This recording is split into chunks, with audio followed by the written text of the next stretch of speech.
Another gorgeous night for football, and tonight we are live in Turner, Maine, Leavitt Field on the campus of Levitt High School. The game of the year in the regular season in Class B East for supremacy in the PTC. Tonight the Mount Blue Cougars visiting the Levitt Hornets. My name is Rob Kennedy alongside Rob Munzing. This is the game we've been waiting for all season long. Both teams 5-0 coming in.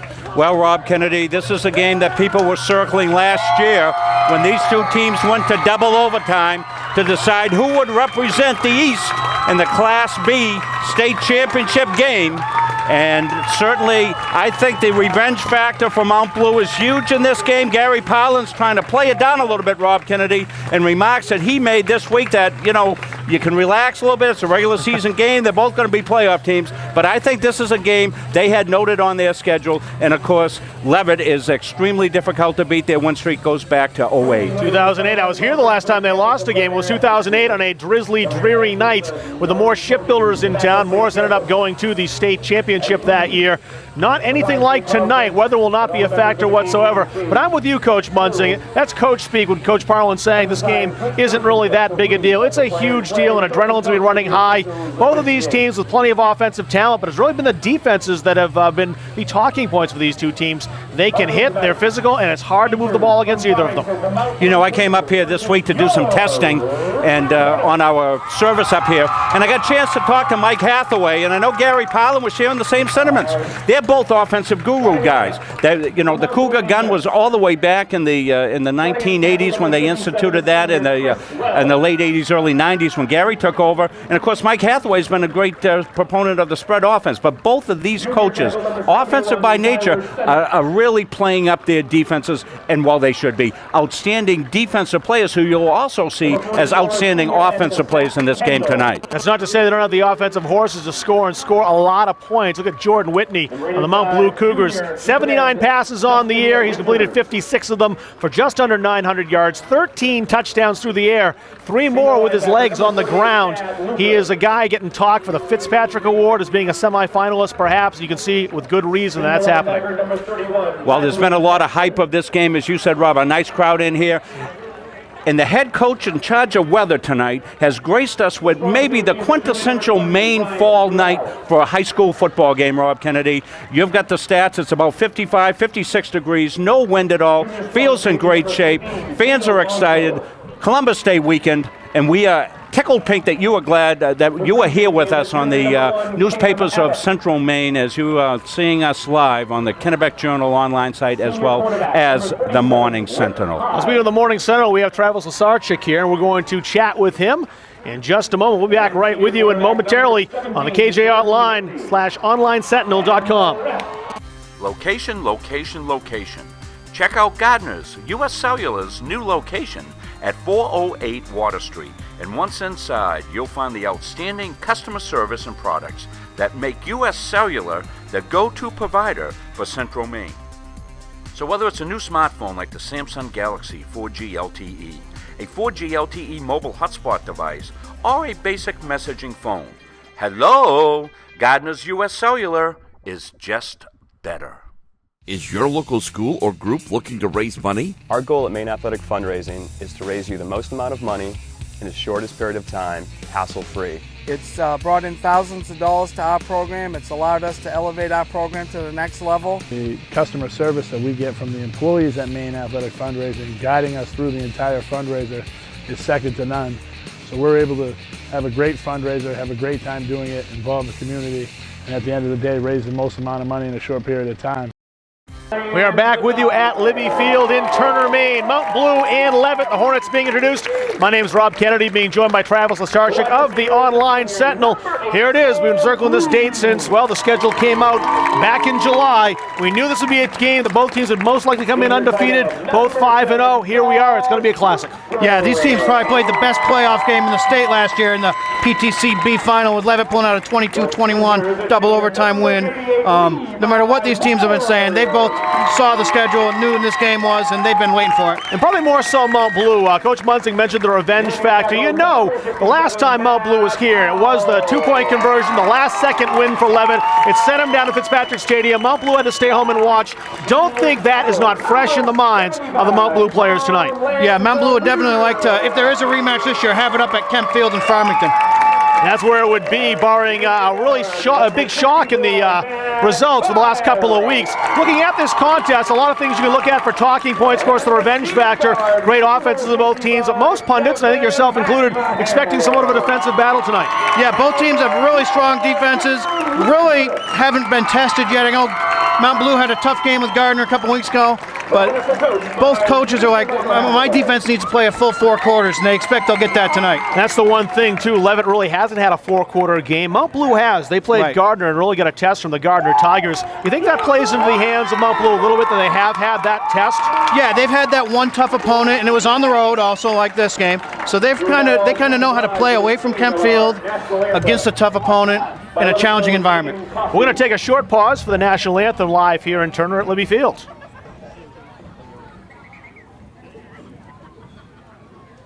Oh, say, can you see by the dawn's early light what so proudly we held at the twilight's last gleaming, whose broad stripes and bright stars through the perilous fight for the ramparts we watched were so gallantly streaming, and the rockets with the bombs bursting in air gave proof through the night that our flag was still there.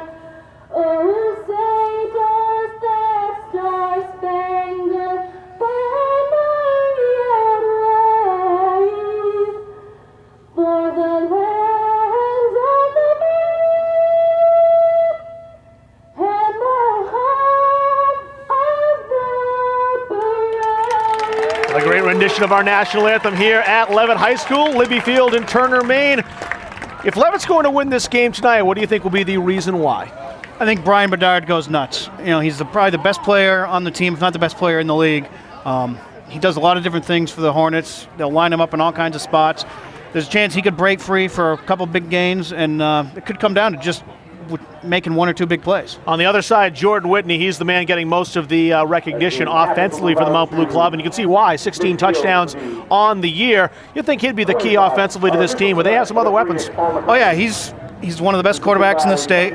He has a lot of weapons and receivers. Cam Habit, Nick Hyde, receiver Nate Backus is back from a hand injury this week, gives him another option out there. They've got a great tight end in Zach Kendall and a couple of really good backs in Bradley Jackson and Chad Luker. How about a prediction from you? Who's going to win this game? Well, in the paper I predicted Mount Blue. I didn't pick a score, but I guess if you want to score, I'll say 21-18. 21-18, looking at a fairly low-scoring game, somewhat of a defensive battle, and a tight one. That's what we're expecting here, too. Thanks for joining us, Travis. We'll catch you at halftime. All right, take care.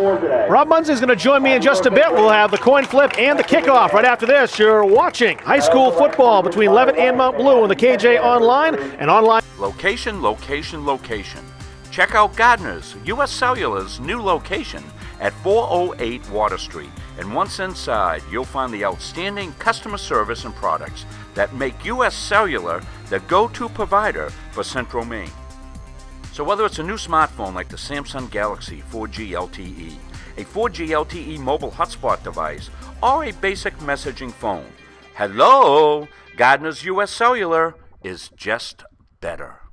Is your local school or group looking to raise money? Our goal at Maine Athletic Fundraising is to raise you the most amount of money in the shortest period of time, hassle-free. It's brought in thousands of dollars to our program. It's allowed us to elevate our program to the next level. The customer service that we get from the employees at Maine Athletic Fundraising, guiding us through the entire fundraiser, is second to none.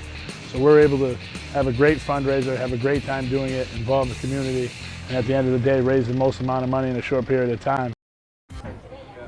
Rob Kennedy, Rob Munzing back with you at Libby Field in Turner, Maine. They have just flipped the coin, and the Levitt Hornets have won the toss. They would like to put their defense on the field first. That is what Mike Hathaway is going to do. So the Mount Blue Cougars will get the ball here in the early going and put it on the arm of Jordan Whitney to start things off. And you see the teams lining up. Levitt will kick the ball away in those home green uniforms from left to right. The yellow pants, white shirt, yellow helmeted Mount Blue Cougars receiving from right to left. And we're set to go. A very good crowd here that's traveled down from Farmington and vicinity. Always a good crowd here in Turner for the Levitt Hornets. It's a big game and everyone knows it. Absolutely, and I think we set that toss up at the beginning, Rob, when we were talking about both coaches touting their defenses, and certainly no surprise. I think either team in a game like this, and as a former coach, in a big game when the adrenaline's really going, it makes a lot of sense to put your defense out there, because defense is more about a sick 'em, get after them, get physical at them, where offense is more poise, concentration, detail to assignment. So if you're in a big game and you're a little hyper, put your defense out there. Maybe they can make a big play for you. As you're taking a good look at the Levitt huddle there as they're getting set to go. They are tougher than nails here on Libby Field. They're tough anywhere, but they are particularly tough here, as the Cougars know, but the Cougars will be ready to meet this challenge. We think we got ourselves the top game in the state here this year, and we're so glad you're with us here. We want to thank our good friends at Gardner's U.S. Cellular. We don't bring you this game without them. You've seen their ad that they put together. We did not have internet connectivity up here. I made a trip down there to see Ricky Garland, and Ricky's the manager down there, store manager Tom Purinton. See those guys. They'll take good care of you, just like they took great care of Munzing Media, and actually, they're taking care of you, because you now have a chance to watch this great football game. U.S. Cellular in Gardner. Dustin Moore is going to kick the ball away for the Hornets. Nate Backus back in the lineup tonight as one of the men back deep to receive. Cam Abbott flanks him back there with Nick Hyde. So 3 men deep standing around their 17 or 18 yard line, ready to return. The Hornets taking a little extra time, huddling up by the 35 yard line as they're set to go. 3 dangerous return guys there. I saw, and you were down there, Rob, that night at Gardner when Mount Blue beat Gardner. They scored the first 2 times they actually touched the ball, and Abbott was a big part of that, as he went, the first time they touched the ball, he went on a reverse, so he's a big-time player. 6:57 our kickoff time. Temperature 56 degrees, light wind 5 miles an hour out of the southwest. Weather will not be a factor. Here's Moore's kick. It is a worm burner. It'll be picked up near the 37-yard line. I think that's Bradley Jackson, and it is. Jackson, you'll see a great deal of as a running back. Advances the football to the 42, so decent starting position for the Cougars. And that is where Jordan Whitney, the all-star quarterback, will take over. One of the things you give away with those short kickoffs like that to keep it away from the return men is you give up field position, and the Cougars are in great shape there at the 42-yard line. He'll operate out of the shotgun set. Hyde to the near side. Whitney in the backfield. Next to him, Chad Luker. The big fullback, the only man back now. Whitney screen to that far side. There's Cam Abbott, and Abbott buried on contact, dropped the ball anyway. It's incomplete. Actually, the incomplete pass there worked out better for the Cougars, so that would have been a loss. They went empty set, and Whitney tried to get the ball out right side on the bubble screen to Abbott, the big play guy out there. But as sometimes happens there, you try to take a look upfield before you get the ball. First things first. Ryan Bedard out in that far side had that covered very, very well for the Hornets. Yeah, Bedard 13, so he's a player for you. I formation now, Luker and Jackson.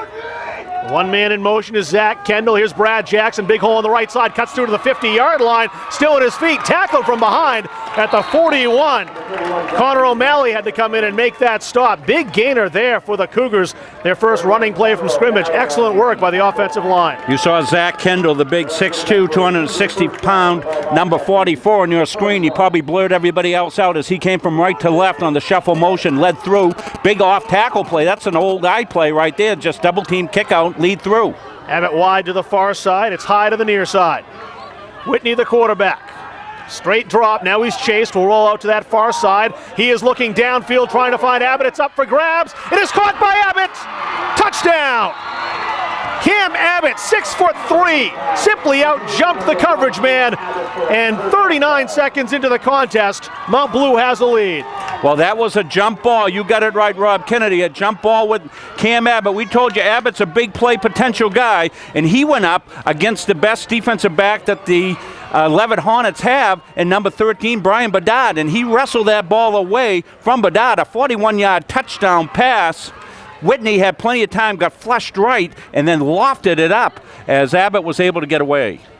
Extra points, end-over-end kick taken by Nick Hickey.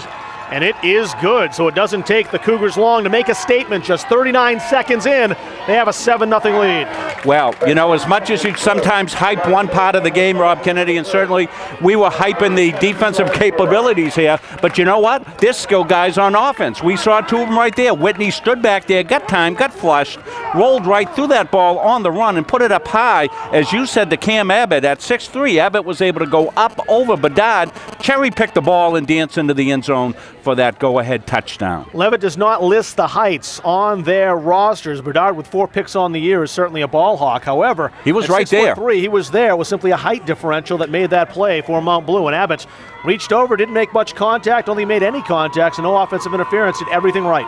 Well, one of the things that Coach Mike Hathaway told me when I was up here during the week was if we get Whitney off his spot and he scrambles, we got to tell our defensive backs to make sure they stay with their guys because he can throw the ball 50 yards. Nate Coombs back deep with Brian Bedard. Whitney set to kick the ball away, and he will drill it. Bedard backs up, takes it at the 2-yard line, and here he comes. His first touch of the football, trying to cut to the near side. He is hit and brought down at the 21-yard line. Tackle made by Drew Blanchette, the senior. And Levitt will start things off down 7-0, their first possession of the game. Well, Levitt certainly is not a team that will back down at all here. They've got plenty of offensive weapons themselves here, so we'll see how they're going to attack this 4-4 that the Mount Blue Cougars like to play. Going in the shotgun. Coombs is wide to that far side. On the near side is Sam Green. And there's a handoff. Russo gets the first touch of the ball, and he is chased down and caught from behind at the 25-yard line. Looks like he got 3 or 4. And a second down coming up. Levitt will mix it up as far as who they give the ball to. They've got a lot of weapons back there, and they will mix the ball up, Rob. They'll be very, very varied on their offense. The thing to look at Mount Blue, they like their big guys inside to control the line of scrimmage and set those linebackers. Bradley Jackson is one of those guys. You'll see him roaming around on the perimeter a lot. Zach Kendall also inside. Bedard is in the wing now. He is the man in motion. They'll hand it to him. He'll try to turn the corner on the near side and does, but he'll only get ahead to the 29-yard line, taken down there by Kendall Bonsall. Short of a first down, 3rd and about 3 coming up for the Hornets. Yeah, Chad Luca also went on that. You'll see Luca, he'll be very active from that defensive end position. He's another big guy at 210. Very, very big, very athletic along the line of scrimmage. These big guys in that 4-4, that controlling unit, they can control that line of scrimmage and let those linebackers flow and make tackles. Russo still in the contest. Now, he'll split some time with Joss Fons, who was hurt last week against Waterville, but he is in uniform and will play tonight, according to Coach Mike Hathaway. Chacoin back to pass. The righty looks to the far side and overshoots his receiver, Sam Green.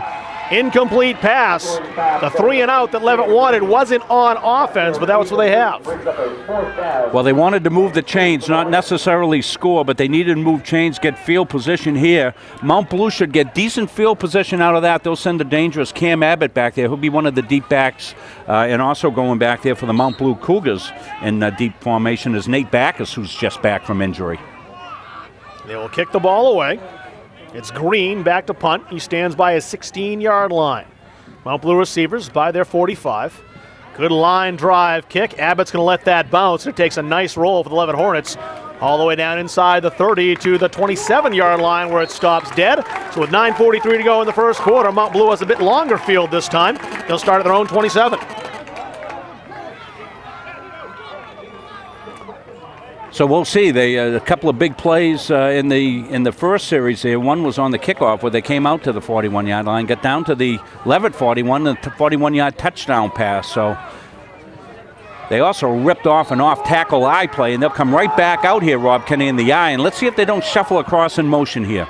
Luker's the fullback, Jackson the tailback. It is Luker the fullback, bounces off the initial man, goes through, and he's got some room. Luker has some speed. The question is, are they going to catch him? The answer is no. Touchdown, Mount Blue. No flags on the play, 73 yards. Well, you saw that one unfold, Rob Kennedy. They ran what we call the old eye guard trap. Just a guard trap up inside. The right guard pulled, and certainly hitting the line of scrimmage hard and getting full speed going was Chad Luker at 6'3", 210. He got downshifted there at the second level, and he put it in overdrive, and there was no catching Luker as he was able to go 73 yards, big touchdown run, big play again by Mount Blue. 6'3", 220 pounds. He's got some wheels. Extra point is up and good. Luker's 4th touchdown of the season. Good for 73 yards. And no one was expecting this kind of start. It's 14-0 Mount Blue. Well, if I can, it was 80 days at Gardner this week as they did Spirit Week, and if I can preface my comment here, you'll understand with Thunderstruck, and that's certainly the case for this game right here. And Thunderstruck, I think, are the Levitt Hornets, Rob, as they have been slashed and dashed here by the Mount Blue Cougars. Well, giving up points is something that the Hornets are certainly not used to, especially not 2 touchdowns in 2.5 minutes. Well, we talked about the big play capabilities. Rob, that's a big play from back in the 1950s. That was nothing but the old wing T guard trap right there, and certainly no trickery there. Well, they had a chance. Tom Langelier, 14 tackles on the year, was the first man, but he bounced right off Luker. Well, you'll bounce off Luker at 6'3". Got to get him down low. 210. So back to receive again, Bedard. They'll go the other way this time. That'll be Sam Green on that far side. Green stands up, shakes a tackle, grabbed up high, has some room, runs into a host of white jerseys. I'll take that back. It was Nate Coombs, on that run back, not 8 Sam Green. He gets near the 30-yard line to the 31, and that's where the Hornets will start. All the momentum right now is on the visiting Cougar side right here. So what do you do if you're Levitt? You've got to settle things down. You've got to get a couple of first downs. You've got to move the chains. You've got to go back to your basics here and try to get something positive going here. The Cougars got all the momentum. Josh Fonts now in the contest. Little motion flags come in from the near side. Looks like the offensive line jumped, and it'll cost the Hornets 5, although perhaps that's going to be on Mount Blue. They just pointed the other way. It is offside. So 5 freebies, 5 free yards go to the Hornets. First penalty of the game against Mount Blue. So when you take a look at the coverage for the Mount Blue Cougars, with that 4-4 defense, they've got 8 men in the box, as they like to say, and what they're doing is they're playing a single safety high, what would be called cover 3. That means those outside linebackers have flat responsibility. That's one way to attack them. That's Bernardi in motion. They'll fake the handoff, option play, the pitch to Fonts, and Fonts has some room. He will get ahead to the 40-yard line. You have room, but not for very long overall against Mount Blue. Good speed there, Brian Durrell in to make the tackle with Jordan Whitney. Well, Fonts was iffy for the game, but you can see what he can give them, Rob. He's got a burst of speed out there, well-run option left side, and very close to the sticks, going to bring up second and short there. They picked up 4 or 5 yards there. That was a good-looking football play. Sam Green wide to the far side now. It's Russell on the near side. Fonts still in the backfield, out in the slot is Bedard. And he is the man in motion. They'll give it to Fonts up the gut, has a hole, has the first down, and he is taken down at the 43-yard line, enough to move the sticks. Well, one of the things that Mount Blue is able to do with this defense, we saw it against Gardner. They did the same thing to Gardner, got out 14-0 early, and Gardner settled the game down by going and trying to attack that defense a little bit and try to move the chains. And that's exactly what Levitt needs to do right now, is settle the game down. That'll help that first down. Kevin Russell, the senior, on the near side, split out wide. Bedard still in the slot, out to that far side, double tight on that far side. Here's Bedard in motion. They'll give it up to Fonts up the middle, tripped up as he crosses the line of scrimmage and falls ahead to the 45-yard line. Gets a couple, 2nd and 8 upcoming for Levitt with 8:09 and counting here in the first quarter. Well, part of what I see happening here in Class B East, these two teams are the class of Class B East. And some of the other teams, quite truthfully, you don't get the level of competition. So when you play a really good team, it takes you sometimes a while to get into that speed of the game and the physicality of the game. Green out wide to that far side. Shotgun against Tyler Jacoin, the junior quarterback, with Fonts right next to him. Here's Bedard in motion again, back to pass Jacoin. He's looking downfield, and it is tipped. Good coverage there by number 31, Bradley Jackson. Pass intended for number 87 on the Levitt Hornets. That is Dakota Duncan, incomplete, 3rd down and 8. Bradley Jackson, one of the inside linebackers, took the drag route that was coming from left to right. They ran a flood, ended up flooding the right zone with a deep route, a flat and then a drag. And Jackson, as the inside linebacker, his responsibility is to pick up that drag, and he was right on it. Good coverage by Jackson. He's very athletic. Tough position to be in against Mount Blue, 3rd and long. The Gardner Tigers found that out the hard way a couple weeks ago. Empty backfield, Chacoin, straight drop back to pass, pocket breaks down. He steps up, throws over the middle, complete. Kevin Russell, first down at the 40-yard line. Cool under pressure, the quarterback, Tyler Chacoin. Chacoin got some time, was able to come off and read, get a couple of different looks at things. He was able to make the read there, and he was able to come off that time to Kevin Russell. And Russell had run a crossing route and a clear-out route, and Russell did a smart thing, choked it down right in the hole, and Chacoin was able to find him. So a first down for the Hornets. Their second of the game, second of this drive. Twins to the near side now, and Russell and in green. Fonts in the backfield. Timeout called here. Who's going to take it? It will be Coach Hathaway and the Hornets. Yeah, there was something Mike didn't like there that he saw on the set or on the defense, and he wants to take a timeout, get things to settle down. We'll stay right with it here. And again, we want to thank our two fine sponsors that are bringing the game. All Munzing Media games are sponsored by our good friends at Maine Athletic Fundraising and Gardner's U.S. Cellular. And certainly two fine organizations, Maine Athletic Fundraising. We've got a big one coming up. They sponsor a game up at Alfond. We're very excited to be going up there and covering the John Bapp-Sorno game. That'll be on October 18th. We'll be up there for that game. It's a Thursday night. That's why I had to pause a little bit. So I think Mike Hathaway is in the huddle. You see him. We've got a good view of that. And Mike's going over some things. I want to make sure that he's got the block assignments on, because they're in pretty good shape at the 40-yard line right here, Rob. And they want to make sure that they cash this thing in, not have a breakdown. He came out in the wrong set or something like that, so he's got his kids settled back down. They're on the field, 1st and 10, 40-yard line in enemy territory.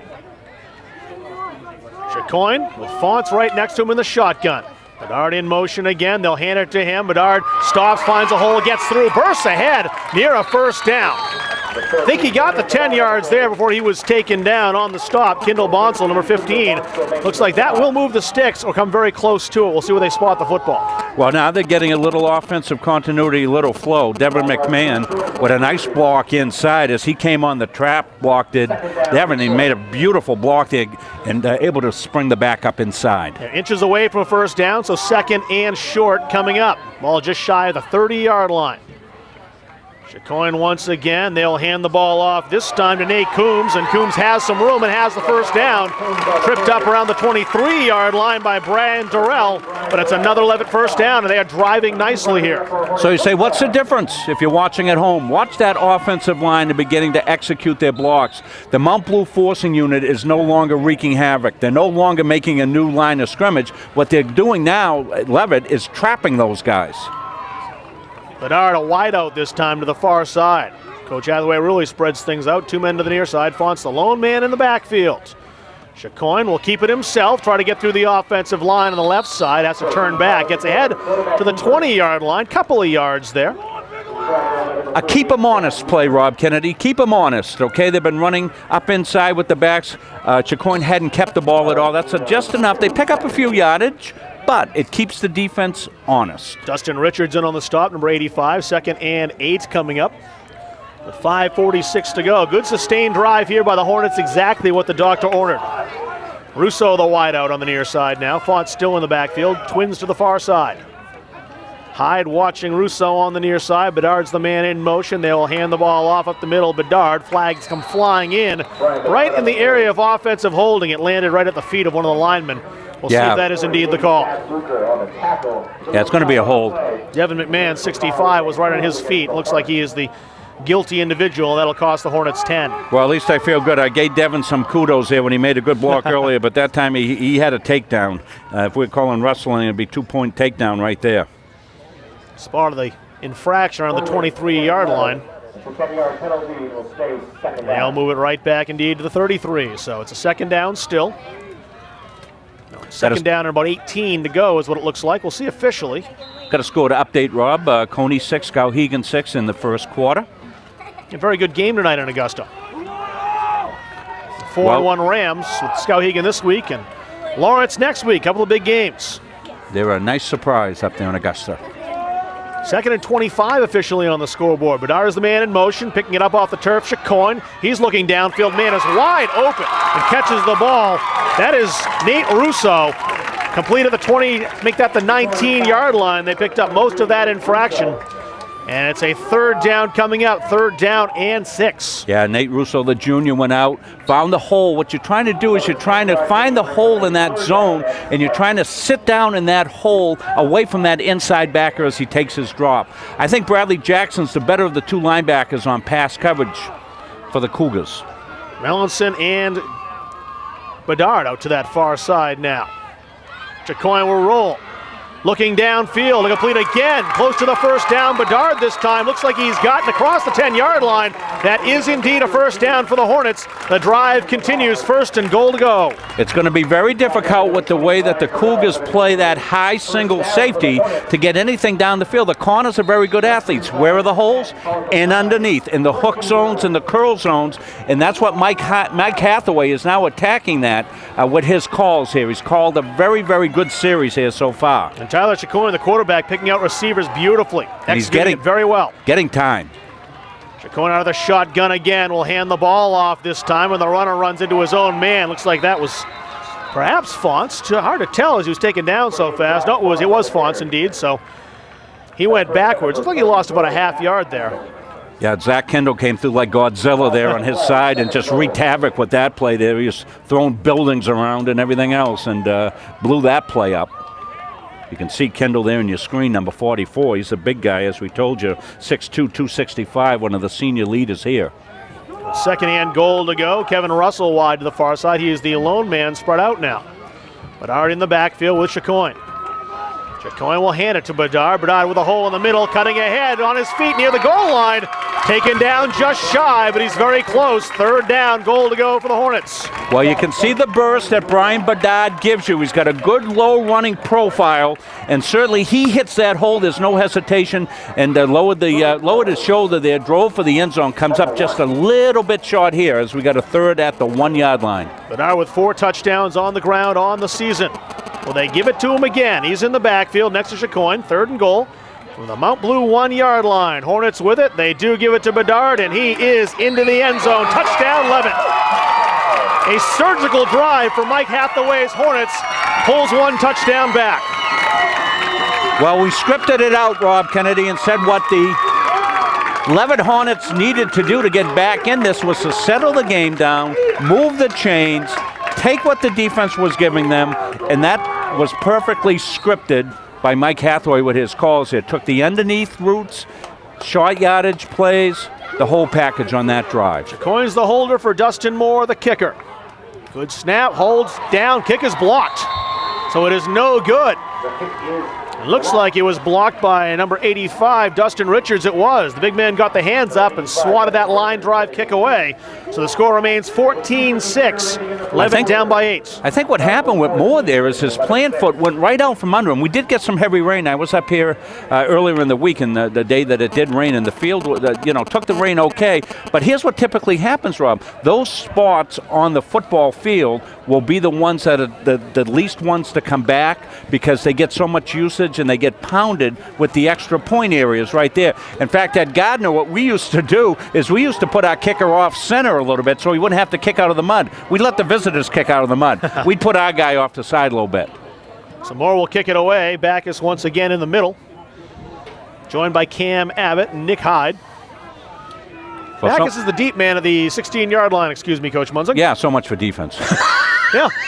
We've got 2:53 left. We'll get 20 points in the game. This is awesome. Everyone was calling defensive struggle here tonight. Maybe it will be for the last 3 quarters, but not so for the first almost 10 minutes, 9 minutes and 7 seconds of this game. It's been entertaining. Moore set to kick it away. Another liner. And this one will bounce to the far side. It will be taken by Nick Hyde. Hyde crossing the 30, wrapped up there and gang tackled. Outstanding pursuit by the special teams unit of the Levit Hornets to take Hyde down at the 33-yard line. So the Cougars maintain that momentum partly because they have an 8-point lead. The extra point was no good. And secondly, they have not been stopped yet on offense. Long touchdown pass, 41 yards, 73-yard touchdown run. They haven't been stopped. They're back in the I formation. Kalen Lucas now the tailback. And it is Lucas who gets the football through a big hole again. Lucas free, still on his feet. Can they chase him down? They do. Touchdown saving tackle by Josh Bunker, but it's another big game for the Cougars, who are running right through the Hornets defense. Well, you know, we always mention the backs, but the guys up front for the Mount Blue Cougars, they are having themselves a game and a half. You see Farrington in there, number 68. He's one of the guys that's, 66, Connor Farrington. He's leading the charge there. And the rest of his cohorts there, they are just, they are kicking behind there. That's what you call that. They are just kicking the line of scrimmage backwards. Brad Jackson back in the game. Shotgun. Astride him is Luker, and big Luker gets the football, and Luker goes outside, runs over a one-man, and he'll get to the 45-yard line, still on his feet, finally taken down. Coming in to make the stop, Devin McMahon, but they're moving the sticks again. Another big run there. The Hornet defense has had no answer for this offensive line execution. When you see backs at the second level untouched, and they're downshifting already when they get to the third level and haven't been touched, you know that offensive line's doing a fantastic job. We'll take a look at some of those guys in a minute. 13-yard run, that last play for Luker. He's in the backfield again. Back to pass, Whitney has plenty of time. Looking downfield, throws it up for grabs, intercepted. Picked off by Bedard, his 5th interception of the season. And he is taken down to the 35-yard line. Whitney threw into coverage, and he paid for it. Flags late on the play. A Mount Blue player went flying at the end of that play, perhaps unsportsmanlike about to be called. Yeah, that's going to negate a good return. That's going to be a dead ball foul. Pushing and shoving after the end of that play. Yeah, one of the Mount Blue guys got tagged at the end. I think you got a pretty good look at it here, and all the officials let fly on that one. You see a multitude of laundry on the field here, so it's going to be a 15-yard penalty. Whitney had plenty of time. There was no one near him, tried to thread it into coverage the way he did in the touchdown pass. So we got multiple calls. So the interception, of course, is going to stand. All this action took place after the change of possession. So they'll march off the 5 yard. They'll give them the 5 yards on the face mask, and then they'll march back 15. And it'll be first down here for the Hornets. So they will start on the 25-yard line. 1:42 to go. They drove down the field from about this spot last time. Mount Blue was banging them at the line of scrimmage. Went up top. Gary Powell's probably saying, "Darn it." The old adage, you throw the ball, bad things can happen. Coombs and Green are wide to the near side. Jacoin out of the shotgun yet again. They'll hand the ball off. Fonts up the middle, not much. Taken down near the line of scrimmage. Maybe got a yard there. Second and 9 upcoming. 1:30 to go. Clock rolling here in Turner. One of the things that the Hornets did on that last drive, they expanded their splits a little bit to try to take away that forcing unit and try to get up inside, which they were able to do. They did a pretty good job of it. I think the adjustment was made here by the Cougars as they shut that first play down. 1:09 to go. First quarter. In motion, Bedard. They'll hand it to him, and he is met in the backfield by Brad Jackson. 3-1 Berries, 1-3 for a big loss. Well, remember we told you that number 31, Bradley Jackson, very athletic inside linebacker. And one of the things that he will do is he was on the backside that time, Rob. When the guard pulled, he followed that guard, what we call trail. And to do that, you've got to be very quick, because if you miss it, you're gonna give up a play. But Jackson was able to run it down. He's a left backer there. His guard pulled, he chased. Loss was 7. Brings up a 3rd and 17. In motion is Coombs. Chacoin back to pass. Rolling a little bit left. Throws it, and that is tipped. Went off the hands of the receiver. Incomplete. 4th down coming up. The Hornets will kick it away. Well, a big loss will certainly hurt you there, and certainly with the way that they play defense, they're playing off the pass. They came with a little bit of pressure that time. Chacoin still had time to get the ball, but the underneath pass was a little bit better filled that time by the inside backers. No lane to throw it through. Clock stopping on the incomplete pass. Green back to punt it away for the 2nd time today. And he gets off a beauty. Abbott receives, fair catch signal at the 48-yard line, and that's where he will take it for his team with 12 seconds left in the quarter. Got some scores to update for our fans out there. 6-6, Sanford and South Portland are tied. Messalonsky leads Brunswick 6-0. That's at the end of the first quarter. End of the first in the fog at South Portland. The Red Riots lead Sanford. They're tied at 6. And let's see what else we have here. We'll update more as we get them. Cougars quickly onto the field. Time to run a play, maybe two, depending on how things go.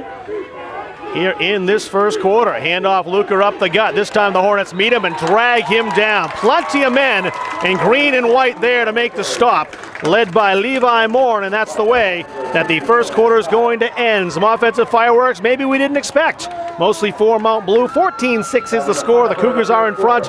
Back for the second quarter after this. You're watching high school football on the KJ Online and OnlineSentinel.com.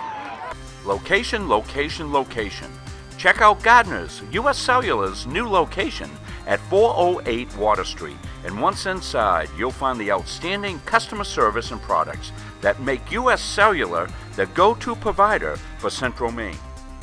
So whether it's a new smartphone like the Samsung Galaxy 4G LTE, a 4G LTE mobile hotspot device, or a basic messaging phone, hello, Gardner's U.S. Cellular is just better. Is your local school or group looking to raise money? Our goal at Maine Athletic Fundraising is to raise you the most amount of money in the shortest period of time, hassle-free. It's brought in thousands of dollars to our program. It's allowed us to elevate our program to the next level. The customer service that we get from the employees at Maine Athletic Fundraising, guiding us through the entire fundraiser, is second to none. So we're able to have a great fundraiser, have a great time doing it, involve the community, and at the end of the day, raise the most amount of money in a short period of time. We will switch ends to start this second quarter. Mount Blue with the football, 2nd and 9. They are going from left to right. The ball on the ground, picked up by Whitney. Whitney looking to go long again this time. Looking deep again, it is complete, yes. Flag on the play. We'll see if they call interference one way or the other. They're certainly going to. Nate Backus came down with a football. The question is, did he push off? I think it's going to go against Levit. I think it's going to be face guarding against Levit. That's what I saw, Rob. We get blocked out of that corner. We're sorry about that, but there's just no way for us to get a camera. We're tilting. The picture's skewed a little bit because our Nate Munzing has got the camera tilted, so at least we can give you this much of it. I know we lost the picture, but I had a pretty good view as I came out on it. I think maybe you got conflicting calls. I thought it was face guarding is what I saw, Rob. We'll see what they call, and it is going to indeed be against the Hornets. So this will be declined. The catch was around the 9-yard line, and it was a well-thrown ball. Backus made an outstanding catch with Green right there with him. The offsetting penalties. So we'll do it again. They made the signal against Levitt and then said it was also offensive interference on the push-off. Really? So the whole thing negated. Do-over. Offsetting penalties, and certainly the Levitt Hornets would love that. Wow. Well, certainly the Hornets, I think, catch a break there. That is... I take that back. I think what happened is they ruled the pass incomplete. They must have ruled it incomplete because they did signal it against Levitt. Yeah, remember, it's not a spot foul. We're not in the NFL, so... So it would have been incomplete, which is why they'd take the penalty here. And that was the reason the referee was waving it away. It was an incomplete pass. Okay. So we've sorted it out. So it's a first down. The ball is on the 32-yard line of the Hornets. Luker and Jackson in the backfield again for Jordan Whitney. Wide man to each side. Here's Luker, and Luker met at the line of scrimmage and dropped. Textbook tackle by Connor O'Malley. Oh, that was pretty by O'Malley. That's exactly what you want to do there is sink your hips and take it through. O'Malley with a great tackle on a big man, and you can see if you tackle correctly, a big guy will go down, and that was certainly a great form tackle. Got to hit the man low, and Levi O'Malley, a big hitter, 32 tackles, 5 sacks on the year. He is part of the meat of this Levitt defense. Abbott is wide to the near side. It's high to the far side. Offset eye, one man in motion. They'll take the handoff, play action. Whitney looking long again, this time trying to find Hyde. Does so, touchdown! Oh. Outstanding execution by the Cougars, 31 yards. And another strike through the air from Jordan Whitney, his 15th touchdown passing this season. Just so many weapons, Rob. A 32-yard strike to Hyde, as Hyde got a couple of strides on the defender, and Whitney, with time, went to his left a little bit, got the shoulder around, and drilled that ball in there. What a beautiful throw. Hickey in to attempt the extra point. He's 2 for 2. Trying to make it 21-6 Mount Blue. And this time the line drive kick no good, so they'll return the favor. It stays 20-6. With 11:10 to go here in the first half, Mount Blue with a 14-point lead. Well, Mount Blue came back and answered that touchdown by the Hornets with a beautifully executed drive of their own. Whitney is on fire, dropping the ball in on the long tosses, Rob Kennedy. He's got beautiful touch. He's got great feet. His footwork is really, really beautiful. As I said, went to his left, got his shoulder back around, hit the Hyde in stride in the end zone for the touchdown. And certainly the Cougars are looking impressive here tonight. Whitney 41 yards and a touchdown pass to open the scoring. And a 32-yard touchdown pass there. Luker's a 73-yard touchdown run from Mount Blue. After a very long, precise drive by the Levitt Hornets, Bedard got in the end zone for them. That's their points. They'll get the ball back and look to respond. High end-over-end kick. Coombs will let the ball go, and it will eventually get out of bounds. Just goes over that sideline. And that will give good field position to the Hornets at the 35. Yeah, that was a good read that time, and you could see the ball with the spin on it was going to go out of bounds. You couldn't quite see it on the screen, so we get blocked out there again. So we're back where we were, Rob Kennedy, with the Hornets. There's 11 minutes, plenty of time in this second quarter. They need to settle the game back down, get within striking distance. However, now if they score, they need to go for 2. It would behoove them to do that. Both teams have missed an extra points. Zach Kendall in the middle of that defense, standing by the football. Mount Blue gets the defense ready. Yeah, they might not have to go for 2. They might just get it to within 7. Luker in the backfield next to Chacoin. And he will get the handoff, and he will get eaten alive in the backfield. That's number 71, Tyler Senek, a 6'2", 200-pound junior. And it was Fonts, the runner. Well, Senek came through there unabated, and certainly you let those defensive linemen run around in your backfield, you're asking for trouble. You better have a large stable of running backs if that's going to happen. Came on a slant from his defensive inside tackle position. Second down and 13. Coombs goes wide to the far side. It's Sam Green on the near side. Font still in the backfield. Bedard going in motion again, and they'll hand it to him, trying to go around the right side. No room there, and he's buried by the line of scrimmage. Got a yard, maybe 2, but nowhere to run to and nowhere to hide for Brian Bedard. Senek having a good series, had the tackle for loss, assisted on this tackle at the line of scrimmage, going to bring up a 3rd and 12 here, and I'm sure what the Cougars are going to look for defensively are those underneath routes that the Hornets hurt them on the touchdown drive. So they'll get their drops, they'll be looking, those linebackers won't play run at all. Those inside backers, they'll be loose to start with, and certainly they'll try to get in underneath those underneath routes. Lawson on the near side. There's trips to this near side, in fact. Chacoin back to pass. And he will throw to the far side, looking for Green downfield, and this will be knocked down. Good coverage there. It was Hyde on the coverage, stride for stride with Sam Green. 4th down coming up for the Hornets again. Well, they tried to fool them a little bit that time. They went trips to the left side and looked at the trip side very, very, very quickly, but the predetermined play was to jet down the right side to Green. He's very dangerous there, but as you said, Hyde had him step for step on the coverage. So 2 men back to receive again. As usual, Backus and Abbott back there. Green set to kick it away. Another high kick. Backus calls fair catch and does so at the 34-yard line. That's where the Cougars will take over with 9:38 to go in the first half. They lead 20-6. Well, take a look at some of the other scores here. Coney's up 20-6 in their game there, as Coney's one of the surprise team. Bangor 9, Oxford Hills nothing. Lisbon ties it up early in the second quarter, 7-7 in their game. They're playing Yarmouth, I believe, They're playing Yarmouth tonight. Flag on the play, and the referee's discussing this near midfield. And we'll await the signal. There's a hold against Levitt. Actually, they pointed both ways. He pointed against Levitt first, and then he pointed against Mount Blue. Important game in Pine Tree Conference Class A East, Brunswick and Messalonski. Messalonski leads that one 6-0 with about 3 minutes left before halftime. Stay with us at halftime. Travis Lazajic will join us, the fine sports writer for the Morning Sentinel. Will be up here to give us his thoughts on this as we're partnered up here with the fine folks at the newspapers, and Travis a big part of our effort here tonight. So they sorted it out. They pointed one way, pointed the other. It was indeed on Mount Blue. Hand off to Luker right up the gut, wrapped up there by Devin McMahon. He made first contact and helped out his teammate Josh Bunker make the tackle. Couple of yards there. 2nd and 8 upcoming for the Cougars. Well, a little better job now inside by the forcing unit of the Levitt Hornets here as not quite the running seams that we saw early on in this game, as Luka had his way his first couple of runs, but now he's getting some resistance there by that forcing unit. I formation in the backfield is Kalen Lucas now. He is the tailback with Luker the fullback. Pitch to Lucas.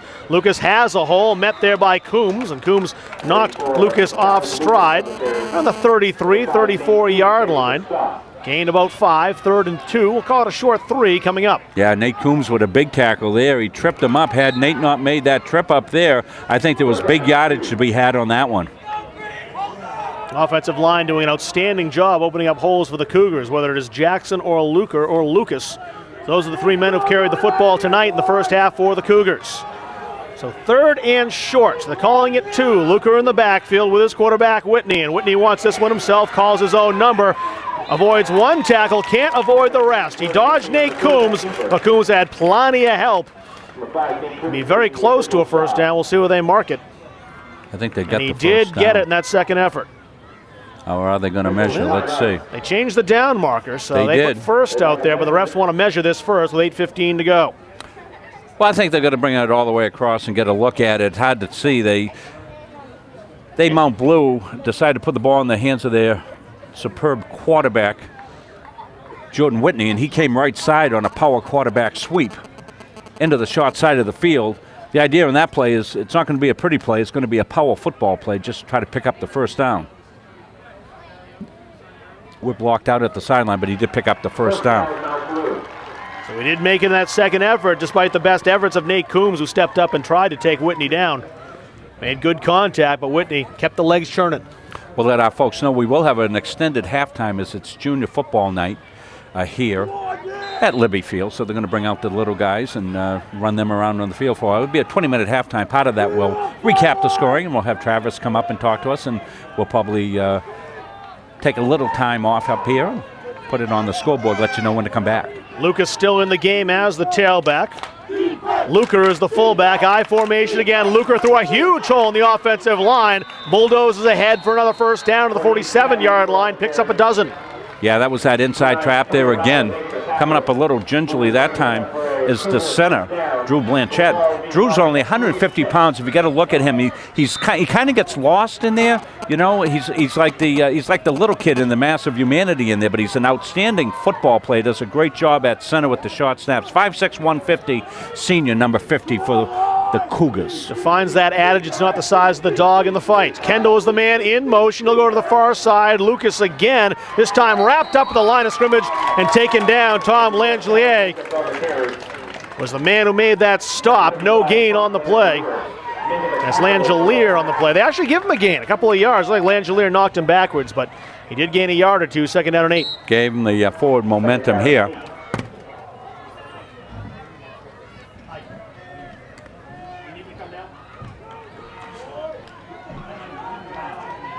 So it's going to be a 2nd down and about 8 to go here.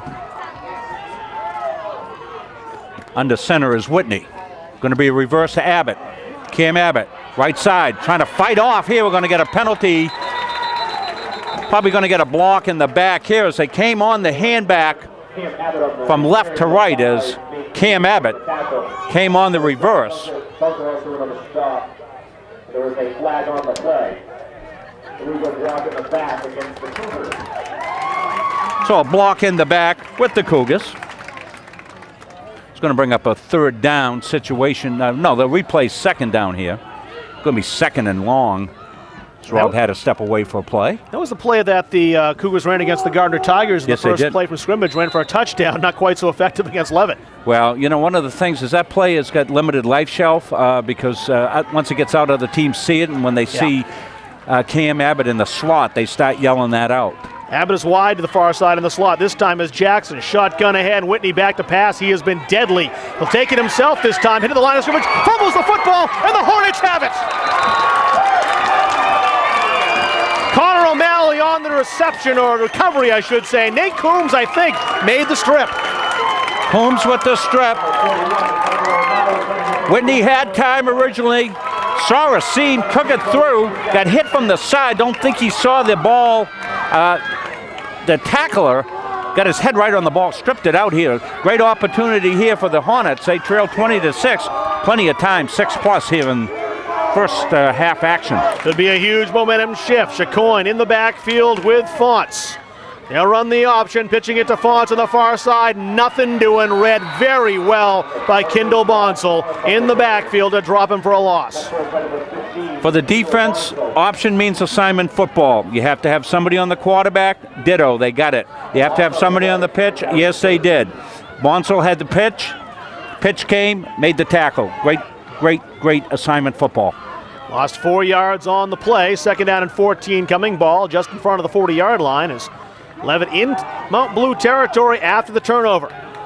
Second turnover of the game. Second takeaway for the Hornets. Font still in the contest. And they'll fake the handoff to him, pitching it to the near side. Instead is Nate Coombs. Coombs has a hole, has a first down, hurdles a man, and is taken down inside the 20-yard line. Finally knocked down by Nick Hyde. Well, they came back. Rob, option left side, slightly different option that time. And they ran the option up inside on the pitch that time rather than trying to get back outside. And Coombs just burst into the secondary, hurdled tacklers, great pickup, first down. 22 yards on the pickup. They're in the red zone with 5:26 to go. Clock rolling here. Bedard in motion. And they'll hand it the other way instead. And once again, it is Coombs. Flags come flying in. Coombs ahead near the 13-yard line. We'll see if this is coming back, though. Yeah, when it comes that quickly, it's going to be an illegal shift, illegal formation, something of that sort. I'm guessing shift there. Maybe somebody wasn't set for a second. Coach Hathaway, you saw on the sidelines, trying to get an explanation here. I think it's an illegal shift. We'll see. Certainly against the Hornets as they're talking to the captain of the Mount Blue defense. That'll send Levitt back at least 5 yards. So you're in a little misdirection that time. And it is an illegal shift. That's what's being assessed against the Hornets. They'll move them back 5 yards, first and 15, as the down will be repeated. Ball on the 25-yard line. The Hornets looking to cash in on the fumble recovery. They will send twins to that far side. Kevin Russell and Sam Green out there. Font's still the lone man in the backfield. Bedard in the slot on the near side. He is the one coming in motion across the screen. There's Fonts again. Nope, they pitch it to Bedard. Bedard trying to turn the corner and does so, still on his feet. Getting inside the 10-yard line. Taken down, looks like another first down. Gain of 16. Nice execution again. When you're an option team, Rob, and Levit is a pretty good option team, you got to understand that sometimes the option is going to be defended. The first drive said it was defended. Did they give it up? No. They came back and they began to execute it. Once to the left side, big play for Coombs. That time they came back with Bedard to the wide side of the field, big play on the option. He got all the way to the 4-yard line, not the 9 as I thought. I misread the line, so it's a gain. 21 yards on that play. Here's the handoff again. Fonts cutting inside. He's hit there and thumped as he approached the goal line. And he was taken down. Got a couple of yards. The 3-yard line is where they'll set him. 4:27 to go. Clock rolling still. Quite an evolution in offensive thought. It used to be you get down in the red zone, you brought in 2 tight ends and a jumbo package and things of that sort. Levitt will stay in their spread. And I want you to take a look at the line splits, what they're doing inside. They had taken gigantic line splits up inside. They're going to stop the clock here. I'm not sure what we've got going on, whether there's a... Not sure what it is. Referees wanted timeout there. It wasn't either of the two teams that stopped the clock, and now it's rolling again with 4:08 to go. So we'll show you, we'll see what we get for a line split. Sometimes you can predicate what you're going to see. Now look at the center and look at the split between the center and the right guard, number 65. It is huge. Let's see if they run in there. They'll do the option again. The ball on the ground, recovered. Looks like by the Cougars initially. Luker was there. Does he have it is the question. He does. A roar from the far side of the field. Luker comes up with a football. The pitch hit the turf, and a golden opportunity wasted by the Hornets.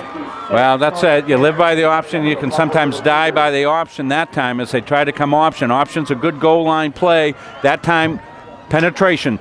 The worst thing that can happen to an option if you're on the offense is defensive penetration. Mount Blue got penetration that time, blew it up. And a long way to go. The ball on the 7-yard line. They're 93 yards from pay dirt. We'll see how the Cougars come out and approach this. We'll go back to the I formation. Luker, the fullback. Jackson back in the game as the tailback, and he will squeeze to a not very big hole in that offensive line, but he does get ahead. Move ahead out near the 10-yard line. Yeah, a little smash mouth left side there that time just to try to get themselves some room. But don't forget, they've got Whitney back there, and Whitney could pull the ball, and he could launch one downfield if they get a one-on-one situation. You know, they've got Abbott coming out here on the near side. He's a threat. We've already seen what Hyde can do. And Hyde's on the far side. Both he and Abbott have touchdown receptions here in this game. I formation again. They'll give it to Luker, and Luker taken down near the line of scrimmage across the 10-yard line. It's about to the 12. It'll be short of the first down by a couple of yards, so 3rd and 4 coming up. Well, part of what you do as a head coach offensive coordinator like Gary Pollan is you play the scoreboard. 3 minutes, just under 3 minutes here. You've got the 2-touchdown lead, and you've turned the ball over twice. So what you want to do is you want to maintain ball control. They've got a good punt game, so if they have to punt here, they'll feel pretty good about it, but they would love to move the sticks. Twins to the near side, one man wide to the far side. Whitney rolling, looks like he wants to keep the ball himself, and he breaks a tackle. Looks like he was taken down short of the first down, but he kept himself going, and he will get out near the 20-yard line, and that will move the sticks. Second effort run by Whitney. He's done it before in this contest, and once again he gains the first down. They had Whitney corralled, didn't they, Rob Kennedy? But they weren't able to corral him enough to bring him down. He escaped the lasso and picked himself up a big first down here with 2:29 left. There's nothing more the Cougars would like than a soul-killing 2 minutes and 23-second drive into the end zone. Levit does get the ball back after the half. They hope to do so down less than 14 points. I formation again. Receivers to each side. Luker up the gut, nothing. The Hornets' defense has been tougher and tougher as this game has gone on. And Luker just a yard. Josh Bunker on the stop. Remind you, stay with us at halftime. We'll have Travis Lazarczyk up. Get his thoughts on the first half here. 1:48 to go. You wonder here, so far away from the end zone, if Coach Parlin just happy to eat the clock. Well, I think he would love to be able to get out of here with this 2-touchdown lead and maintaining the ball. Now, I think Levit, if they get a stop here, takes a timeout. They have 2 remaining, and I would agree. If they can make this a 3rd and long situation, they will stop the clock. And movement on that line. Well, now they get a break. The penalty's going to be against Mount Blue. That'll stop the clock until the snap. And I think it's going to be a legal procedure if I'm... It'll make a 2nd and 14 and move it all the way back to about the 16-yard line. It'll be the 16, in fact, unless they call offside. They did. They called it against Levitt. Well, there you go, in the neutral zone. Well, that will change the strategy, certainly. And you have to think now that you have to get a loss here to call the timeout. Yeah, they're going to bang it up inside now. Or they'll have Whitney on a keeper. I thought, like you did, Coach, that there was movement on the offensive side of the line, but it was defensively that drew the Cougars offside. Remember the high school rule, fans. As soon as somebody penetrates that neutral zone, offense or defense, that negates the play. Play's over and the penalty's called. Man in the slot to the far side is Abbott. One man out wide. They'll go Jackson. Jackson spins away. First down out to the 35-yard line. Taken down there by Brandon Collins. But moves the sticks. Levitt's been a traditional 52 team, a 5-2 team, but you're seeing the way they're playing it tonight with the nose guard standing up. And if he's standing up when Mount Blue comes out in an I formation, he's really easy to get into there, and that's why they're getting some of those big runs north and south out of the fullback position.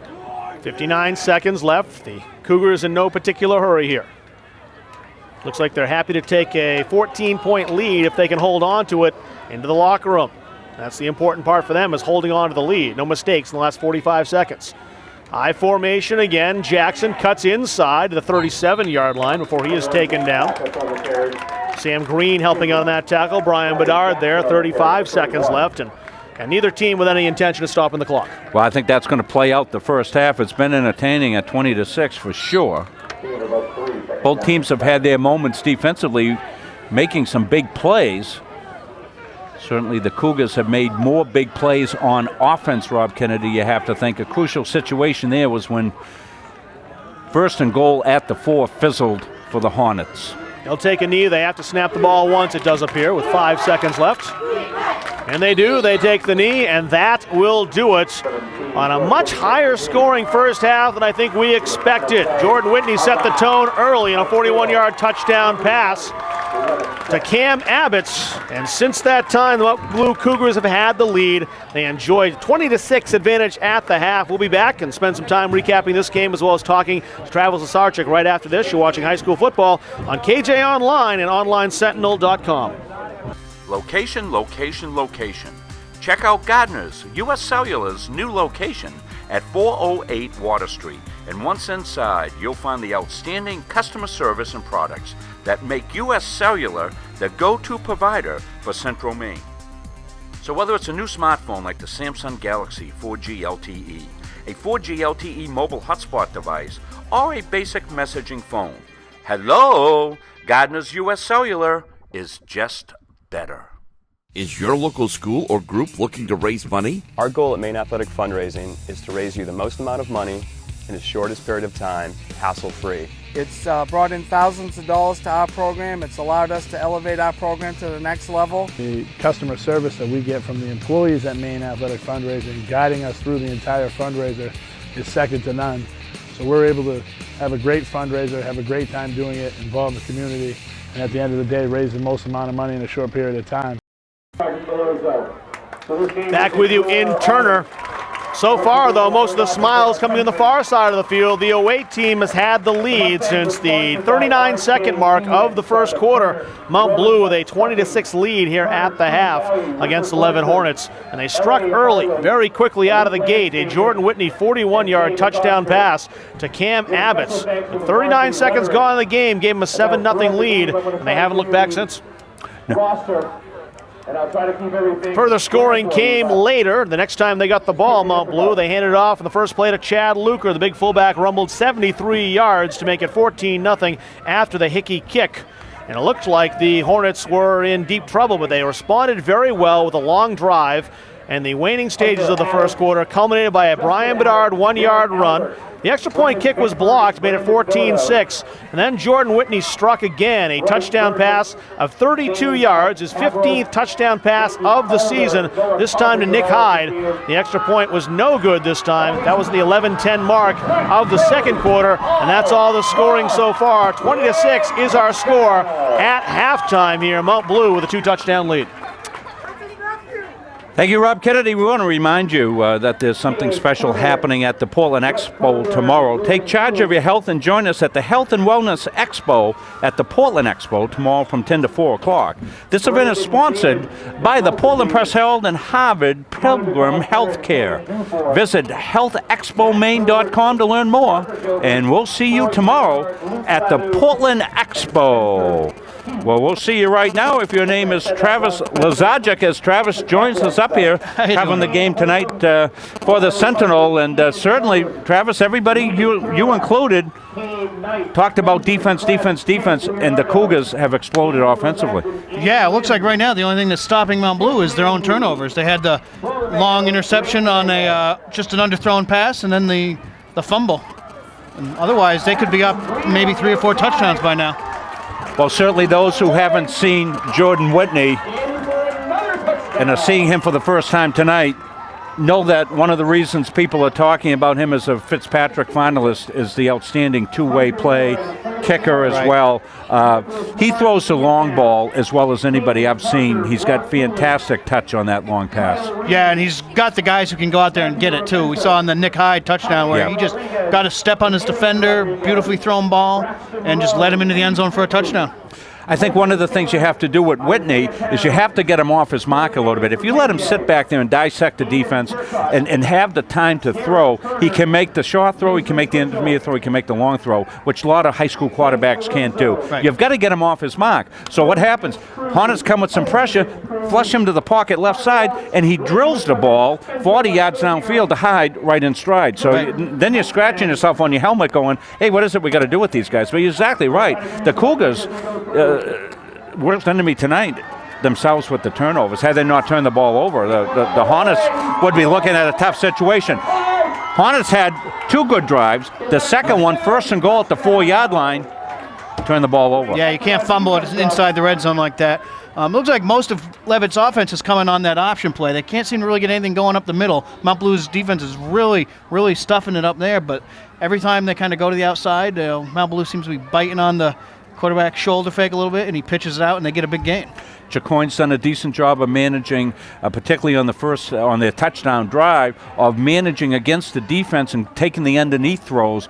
But subsequently, you saw that Mount Blue made the adjustment. They loosened the backers, got the backers into their drops a little bit. Bradley Jackson is a very athletic linebacker back there. He's a good pass defender too, so they've choked off some of those lanes that were open early off, and that's when the Leavitt Hornets came back with the option game. Live by the option, die by the option sometimes, Travis. Yeah, and that first scoring drive for Levitt, Chacoin, we hadn't really heard of him as a passer. Coach Hathaway told me that they're more of a grinded-out team this year than they have been in the last couple of years. He really looked like he was throwing a nice ball until you said Mount Blue was able to get the backers into those lanes and choke it off.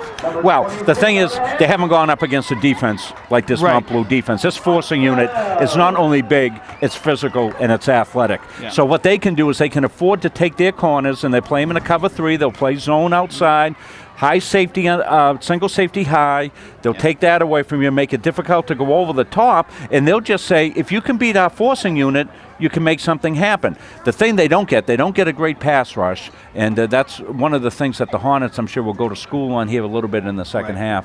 And, the Hornets are going to get the ball to start the half. They deferred. It blew up in their face immediately because right out of the gate, the 41-yard touchdown pass to Abbott stung them on the first drive. But they'll get the ball back here. If they get a touchdown and a stop, we got a game. Yeah. To get back to Mount Blue's defense a little, it looks like they're playing good single coverage at corner, too. We saw Nick Hyde with a nice play on Green alone on that last drive on the third long pass that he was able to break up and keep him right in front of him and keep him from getting the step. Yeah, we talked about that play. That was a pre-designed sucker play. They came out with trips to the near side and looked to the trips very quickly, but it was all predetermined. They were going back and trying to hit the jet down the right side, the fly pattern down the right side, and as you said, Hyde right step to step with Green, and Green's a premier receiver. He can go get it, and that was a play that Mike Hathaway was hoping for a quick 6, and it was well defended by the Mount Blue Cougars. Well, we got 2 of the premier teams here, statewide, playing in a big game here tonight, and they have certainly entertained us, and we're tickled pink, Travis, with the relationship that we've been able to build with the Sentinel and the KJ to be able to bring these games to the world, quite literally. We have people watching all over the place, and we are tickled pink that we're able to do that. And as I said before, we came up here to do this earlier in the week, and we didn't have the internet connection, and our good friends at US Cellular and Gardner gave us this hotspot, and here we are taking it out to your paper. And we're glad to have you. We're glad to have this game on onlinesentinel.com and kjonline.com, and hope a lot of people are out there enjoying it, whether Levitt or Mount Blue alums or fans all over the world, really. And if people want to find your coverage, Travis, where can they find your game report and anything happening here in the state of Maine with football? They can see it online at kjonline.com and onlinesentinel.com, and they can follow me on Twitter at TLazarzik_MTM. There you go. Find Travis. He's everywhere. He's everywhere. He's in a cloning program. Media dynamo. Yeah. He's going to be in a cloning program because playoffs are coming in all the sports here, and you guys will be busy than one-armed sports writers. Great time of the year, though. It is a wonderful time of the year. Busy. And we're looking ahead, and we think with our new setup, Travis, it could be the possibility that we could now cover some teams we haven't had a chance to cover. We get asked all the time, hey, why don't you come cover our team? And Thanks to U.S. Cellular and Gardner, we're going to be able to do that. Some of the teams we're looking at, we'd love to be able to cover a Coney, a Messalonski, some of the other teams in the central Maine area that you guys cover, Messalonski, Winslow, Waterville. We're going to have that opportunity. So we're looking forward to it, and we're going to examine it very closely here as we move into the playoffs to see what we can cover. It'll be great to continue to expand this coverage and get more teams in the mix. Terrific, Travis. Thanks for coming up. We know you'll be busy post-game there, getting your story written and out on deadline. Deadline time coming here. Oh, yeah. For you sports writers. So we thank Travis for his participation. Let you know that we have about 11 minutes left here. We'll leave this wide here to see some of the kids that are playing ball out here for youth night. And we'll let you know that Rob Kennedy will rejoin us, and we'll be back for the call here. Second half action coming up after we take these messages. Location, location, location. Check out Gardner's, U.S. Cellular's new location at 408 Water Street. And once inside, you'll find the outstanding customer service and products that make U.S. Cellular the go-to provider for Central Maine. So whether it's a new smartphone like the Samsung Galaxy 4G LTE, a 4G LTE mobile hotspot device, or a basic messaging phone, hello, Gardner's U.S. Cellular is just better. Is your local school or group looking to raise money? Our goal at Maine Athletic Fundraising is to raise you the most amount of money in the shortest period of time, hassle-free. It's brought in thousands of dollars to our program. It's allowed us to elevate our program to the next level. The customer service that we get from the employees at Maine Athletic Fundraising, guiding us through the entire fundraiser, is second to none.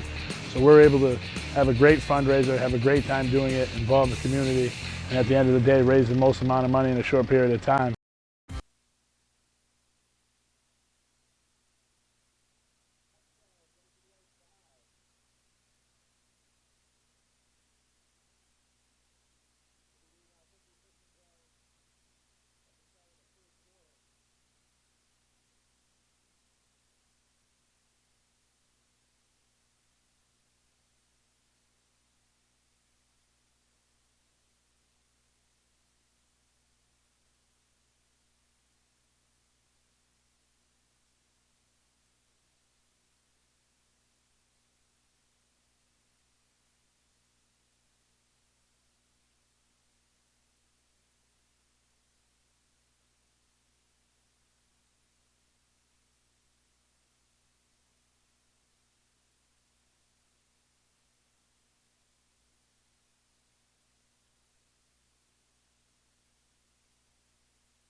We are back with you at Libby Field in Turner, Maine on the campus of Levitt High School. Levitt and Mount Blue tonight 5-0. We have played one half, and it's Mount Blue 20, Levitt 6. My name is Rob Kennedy alongside Rob Munzing. Levitt Hornets down by a couple of touchdowns. Not out of this game, especially when you consider they get the ball back first. They went to defer, winning the opening coin toss. Didn't really work out for them well, as Mount Blue did score on that first possession on the long touchdown pass, but where it does pay dividends, they get the ball back now. Yeah, sometimes the best laid plans, Rob, you know, and certainly the Cougars had a lot to do with that, as Travis Lazajic told us at the half. The Cougars have stopped themselves more than the Levitt defense. Coombs is back to receive, along with Brian Bedard. They stand near their 10-yard line, and they will receive from left to right, the home dark uniforms. Here's the kickoff from Whitney, a line drive. Splits both players. It will be muffed.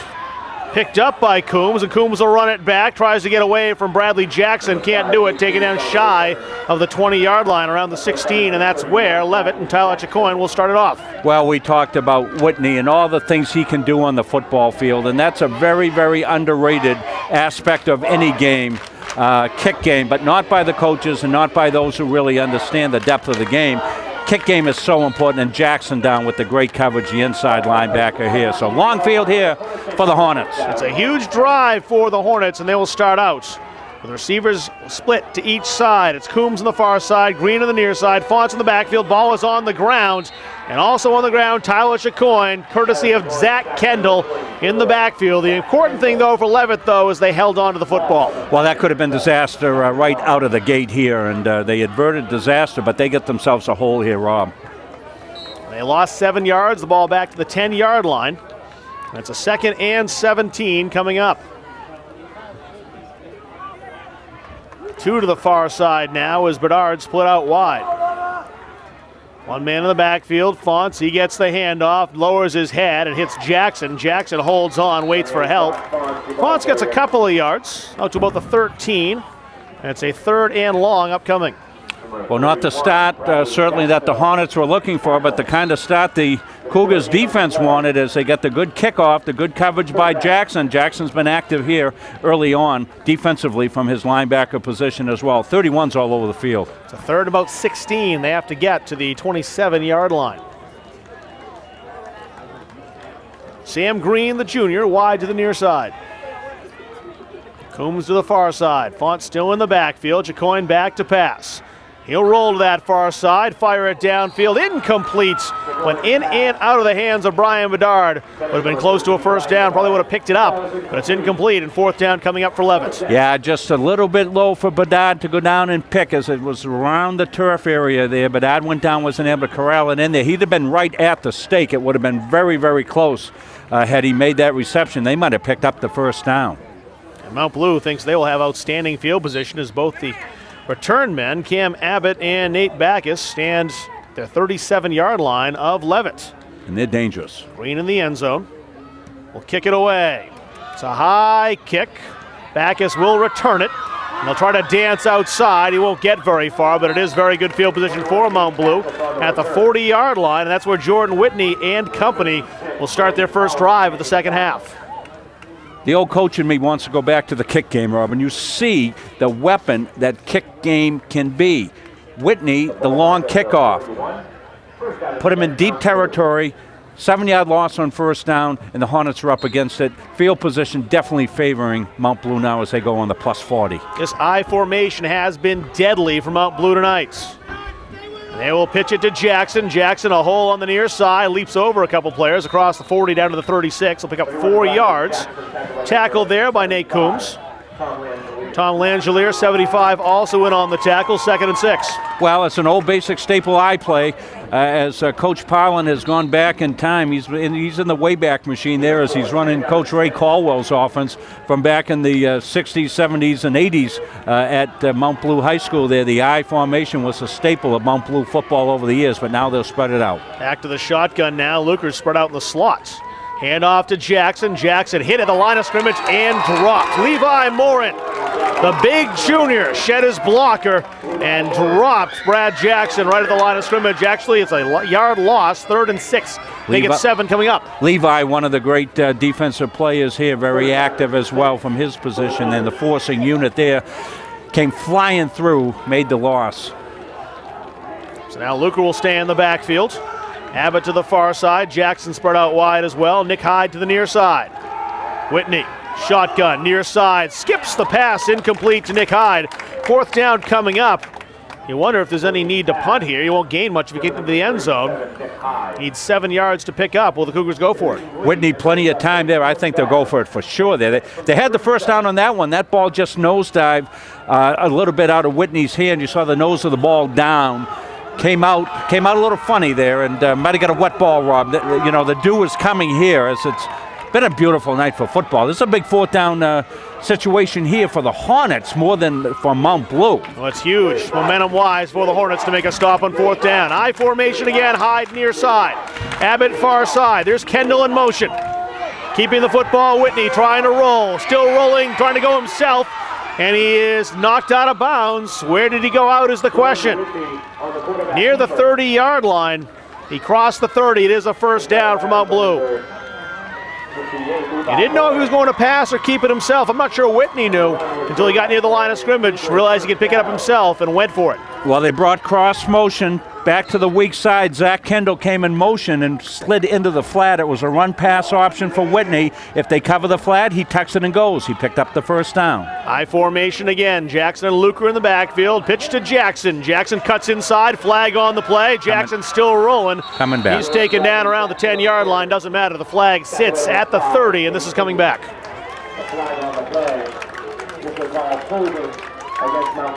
Then they had a hold on the perimeter that time as Jackson cut it up, and the reason that he had that running lane is because of the hold at the line of scrimmage. Gave him some good running lanes, but it's all for naught as it's going to be marched back. And the hold happened behind the line of scrimmage, so spot foul. After the walk-off, it's a 13-yard loss, so it's a first as they get the down over. 1st and 23 with the ball on the 40-yard line. They're back to where they originally started this drive, Rob. I believe it was at the 40-yard line. It was right there. 8:50 to go, 3rd quarter, 20-6. You see the score. Mount Blue in front. Whitney's going to turn to the outside, has some room, dances across the 35-yard line to the 33. He'll get about 8. 2nd down upcoming. Little power keep that time as they faked the off tackle that time. Whitney held it, kept it. Looked like he had every intention from the get-go of running the ball there. Picks up probably a decent amount of that penalty, but they've got some work to do here. 2nd and 15 it looks like. You got 7. Haven't seen any screen yet. They threw a screen on the first play of the game. Yeah, and the that was bubble really screen. It. The bubble screen. They have not gone back to it. They've got a tight end screen that they like to run, and sometimes they'll get that off to Zach Kendall, the big tight end. Luker in the backfield. Whitney to pass, throws near side. That is complete to Cam Abbott. Abbott up near the 23-yard line, short of a first down. 3rd down coming up. Abbott out to pick up half of that yardage there as they know they're going to have a 4-down territory here. So good call by Gary Powlin. They just sent Abbott out there, ran the kind of a long hitch, not the immediate hitch, but probably a comeback on the sideline for the good yardage. They gained 9, so a 3rd and 5. The ball at the 24-yard line. They need to get just inside the 19. Hyde to the near side now, back to that I formation. Kalen Lucas in the backfield for Jackson. And they will give it to Luker, sheds a tackle. Can they take him down? Yes, but he crosses the 20.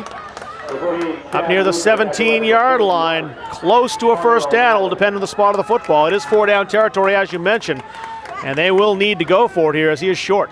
They spread him out that time and tried to sneak the fullback trap up inside, and the rumbling and the rambling almost picked it up for Kendall. Needed 5, got 4.5.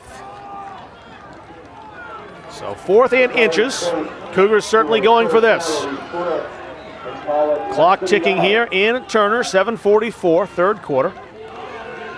Lucas in the backfield is the tailback.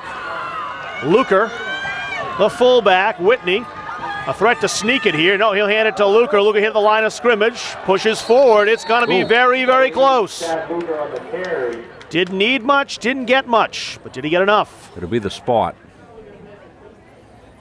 More demonstrative pointing by And he didn't get it. the Hornets. The Hornets were correct. They hit him at the line of scrimmage and dropped him.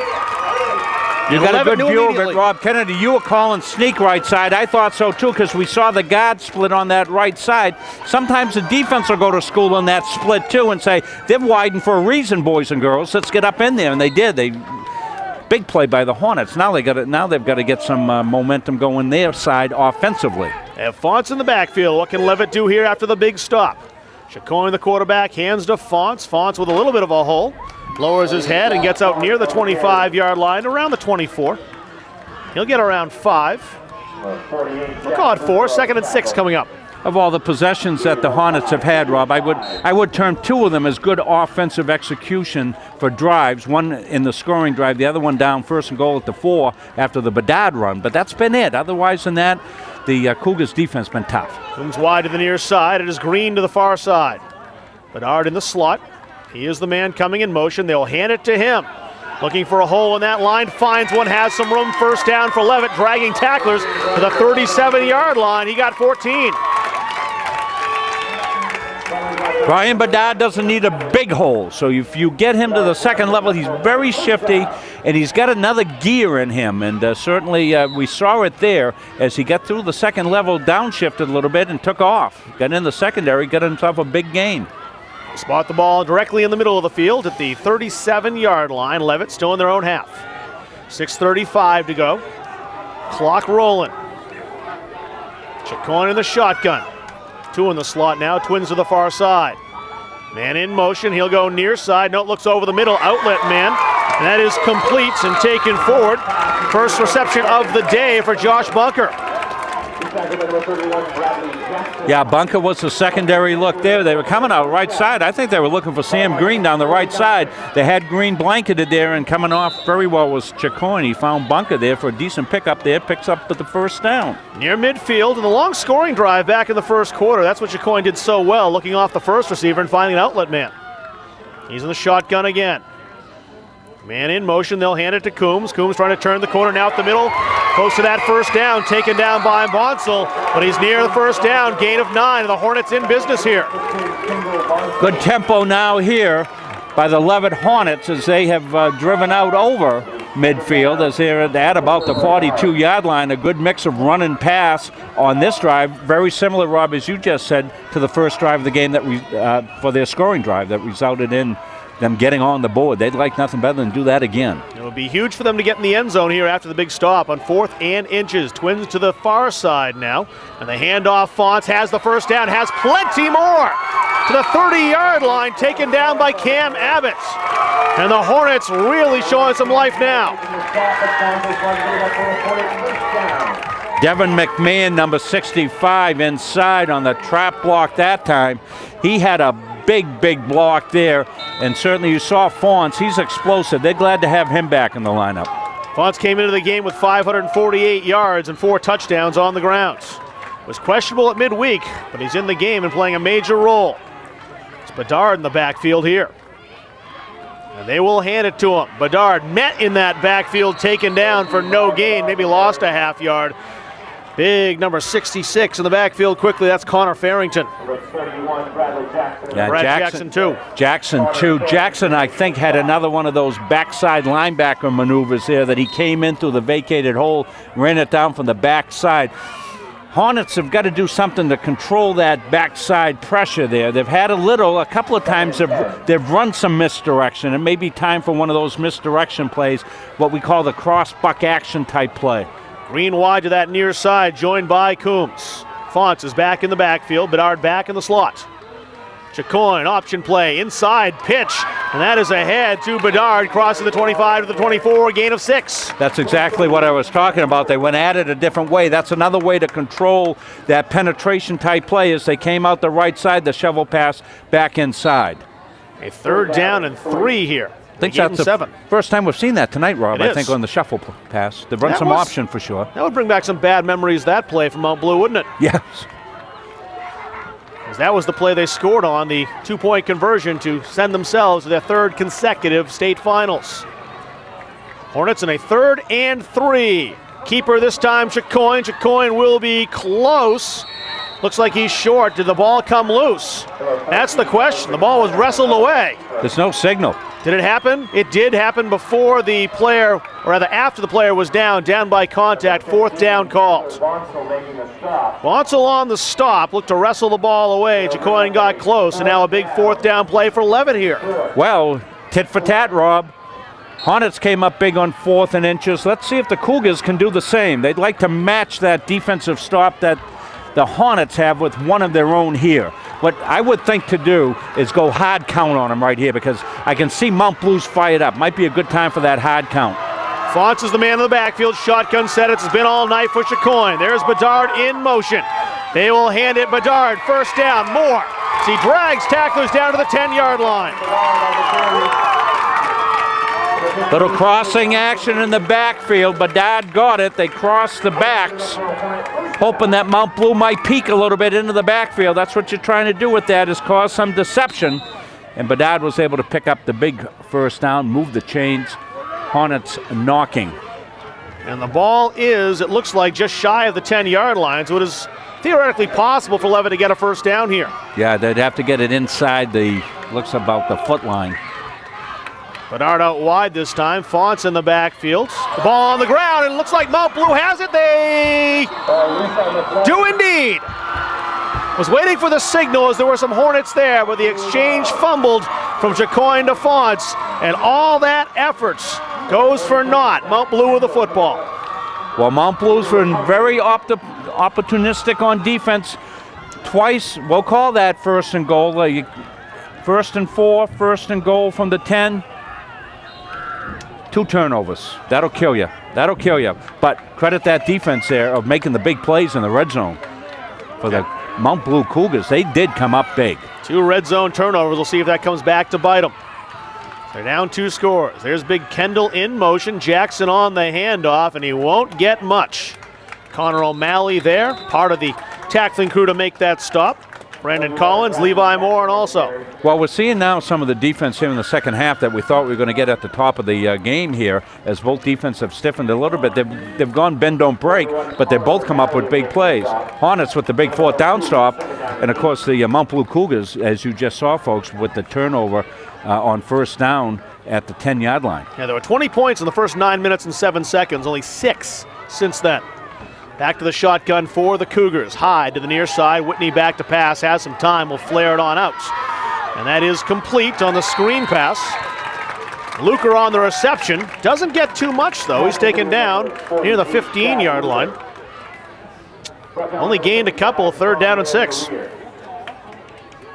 Langelier on the tackle. So the screen passes and short pass, excuse me, Coach, haven't worked for him. Cougars looking for a chain mover right here. Hornets trying to meet the sudden change, as we call it, after the turnover. They need a 3 and out, get the ball back. They've shown that they can move the football. Yeah, the momentum. What they need is to finish. That momentum pendulum has certainly swung back to Levitt, and Mount Blue wants to take that away. This is a big play. They'll have an opportunity here. Hyde near side, Abbott far side. Alone in the backfield, and the man on the near side, the tight end. Nope, that was the tackle moved.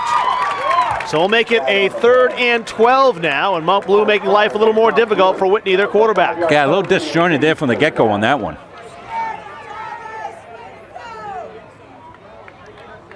So we're glad you're with us here in the newspapers of Central Maine, KJ Online, Online Sentinel. Tickled to be with you. We'll see Levitt again as we'll cover the Gardner-Levitt game. That'll be in 2 weeks. We'll have that one for you. You on these same newspapers. Gardner has a 20-6 lead at the half over Oceanside tonight, down on the mid-coast. Snap is skipped. Whitney has it, trying to make something out of nothing. He can do that, though, as he heads toward the sidelines. He'll be hit around the 17-yard line and taken down there. And is short of a 1st down. Clock still rolls. 4th down coming, and Mount Blue will have to kick this. Well, Whitney almost got away there. The ball lay at his right foot. He went down, picked it up. That was a pass play, so everybody's downfield running their routes. And Whitney said, woo, this thing's breaking down. I'll take it left side, see what we can do. But you can see his athleticism. Right? Oh, absolutely. You half expect him to pick up that 12-yard 1st down when he started running. Nate Coombs back to receive. Whitney has kicked well tonight. Coombs back at his own 40-yard line. Whitney at his 10. He'll kick it away from Coombs, and has a great kick again. Bounces at the 40-yard line. There'll be no return here. And at the 37 is where it is touched by Mount Blue, and that's where Levitt starts with 27 seconds remaining in the third quarter. Yeah, it's been a fast third quarter, Rob, hasn't it? Really moved along here in this third quarter. We haven't had any scoring here in the third quarter. The best opportunity, actually two good opportunities, as the Cougars got great field position after the first exchange. Their first drive started at the 40-yard line. Penalty set them back. They get to the 40-yard line, didn't pick up the first down, and then the Levitt Hornets went on a long drive and turned the ball over in the red zone. Chacoin in the backfield out of the shotgun. Three receivers to that far side. Coombs by himself on the near side. There's Bedard in motion.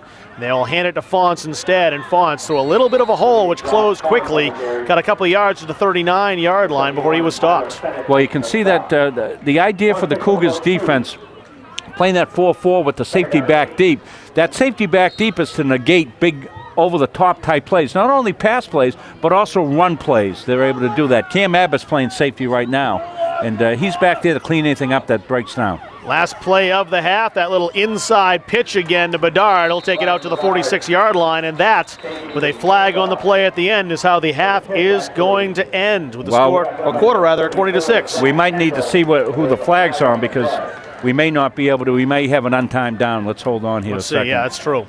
So we won't go to our break yet until we see the dispensation of this. And it's a face mask, 5 additional yards. Yeah, so you got a defensive penalty, so we're going to play an untimed down, I believe. It'll be a first down. Let's see if the old coach has got it right. Both teams heading to the sidelines. Well, Mount Blue has. Levitt's back on the field. Well, Levit would like to get out there and run a play against Deer for a touchdown. Mount Blue realizes what's going on, and they are back out. So you were correct on the untimed down. Yeah, that's what they'll do at the 49-yard line. The old coach has been to a rodeo or two, hasn't he? Huh? Well, good thing you said something. I was set to go to the break. So 49-yard line. No time on the clock. It's irrelevant. Last play of the third quarter. The rule is the quarter can't end on a defensive penalty, folks. That's what it is. Chacoin in the shotgun. Two men in motion at the same time. They don't catch him. And now the flag comes flying in. They're going to call offsides here. Here's the pass downfield. It is knocked away. They were looking for Green. It was knocked out of there by Nick Hyde. And they might have Mount Blue for offside. Nope. Illegal shift. Well, you can end it on a penalty. See, we're learning at home, aren't we, boys and girls? I hope you're taking notes, because we're going to give you a quiz. You can end on an offensive penalty. In fact, this penalty will probably be declined anyway, so we're going to move on, and that will be the quarter. That's what we'll do. 20-6 remains our score after 3 quarters. Mount Blue in front. You're watching high school football on KJ Online and OnlineSentinel.com. Location, location, location. Check out Gardner's, U.S. Cellular's new location at 408 Water Street. And once inside, you'll find the outstanding customer service and products that make U.S. Cellular the go-to provider for Central Maine. So whether it's a new smartphone like the Samsung Galaxy 4G LTE, a 4G LTE mobile hotspot device, or a basic messaging phone, hello, Gardner's U.S. Cellular is just better. Is your local school or group looking to raise? We're back. There was another time down, so we'll run it again. And here is the handoff to Nate Coombs, and Coombs will try to drag tacklers back to the original line of scrimmage near the 49-yard line. And now the quarter ends. We're sure about it this time with a score 20-6. Mount Blue with that 14-point lead over Levitt. You are watching high school football on the KJ Online and OnlineSentinel.com. Raise money? Our goal at Maine Athletic Fundraising is to raise you the most amount of money in the shortest period of time, hassle-free. It's brought in thousands of dollars to our program. It's allowed us to elevate our program to the next level. The customer service that we get from the employees at Maine Athletic Fundraising, guiding us through the entire fundraiser, is second to none. So we're able to have a great fundraiser, have a great time doing it, involve the community, and at the end of the day, raise the most amount of money in a short period of time. Location, location, location. Check out Gardner's, U.S. Cellular's new location at 408 Water Street. And once inside, you'll find the outstanding customer service and products that make U.S. Cellular the go-to provider for Central Maine. So whether it's a new smartphone like the Samsung Galaxy 4G LTE, a 4G LTE mobile hotspot device, or a basic messaging phone. Hello, Gardner's U.S. Cellular is just better. Is your Rob Kennedy, Rob Munzing back with you in Turner, where the Levitt Hornets have not lost here for almost 4 years, but they're down 14 points with 12 minutes left to go. But they do have the ball, 2nd down and 9 on the Mount Blue side of the field. 47-yard line to be exact. Chacoin is the quarterback. Play action, back to pass, cocks the gun, throws it downfield. Bedard complete for the first down inside the 25-yard line. Cam Abbott furiously trying to bring the receiver down. He finally does. Well, that's where that seam is in that zone, Rob, as the safety is deep single, as we've told you all night. The corners are off in a loose cover 3. They're playing deep zone. So if you can get time and hit that seam past the backers, you're going to have a big seam. And that's exactly what they went to right there. That was a well-drilled ball by Chacoin. Levitt has had their trouble in the red zone tonight. Turned the ball over twice. This one is crucial. Just underway in the 4th quarter. Fonts in the backfield, option play, they'll come near side, underneath pitch again, this time nothing. Bernard ran right into the Mount Blue tackler. We'll see who that is when he gets up. I think that was Luker and Kendall Luker. both there. And Jackson too. I'll call it a 2-yard gain, 2nd and 8. Got some scores here. Surprise, Oxford Hills 14, Bangor 9, late 3rd. Bangor had a 9-0 lead in that contest. 2nd down and 8. Ball on the 19-yard line. Shotgun set again, Twins to the near side. There's the handoff. Fonts ducks his head through a little bit of a hole. Out near the 15-yard line. Gains 4, 3rd and 4 coming up. Thornton Academy Wyndham update. Thornton Academy leads this one 28-7. We'll be at Thornton Academy next Saturday on the Portland Press Herald, as we'll have the game of the year in Class A between Thornton Academy and Chevrolet. They could both be undefeated. Chevrolet plays Bonnie Eagle tomorrow at home. Can catch that game on the Portland Press Herald. A 3rd and 4, 4-down territory certainly here for the Hornets. They're on the option again, pitch inside Bedard. And Bedard will get near the 10-yard line and cross it inside that 10. See where they mark the football.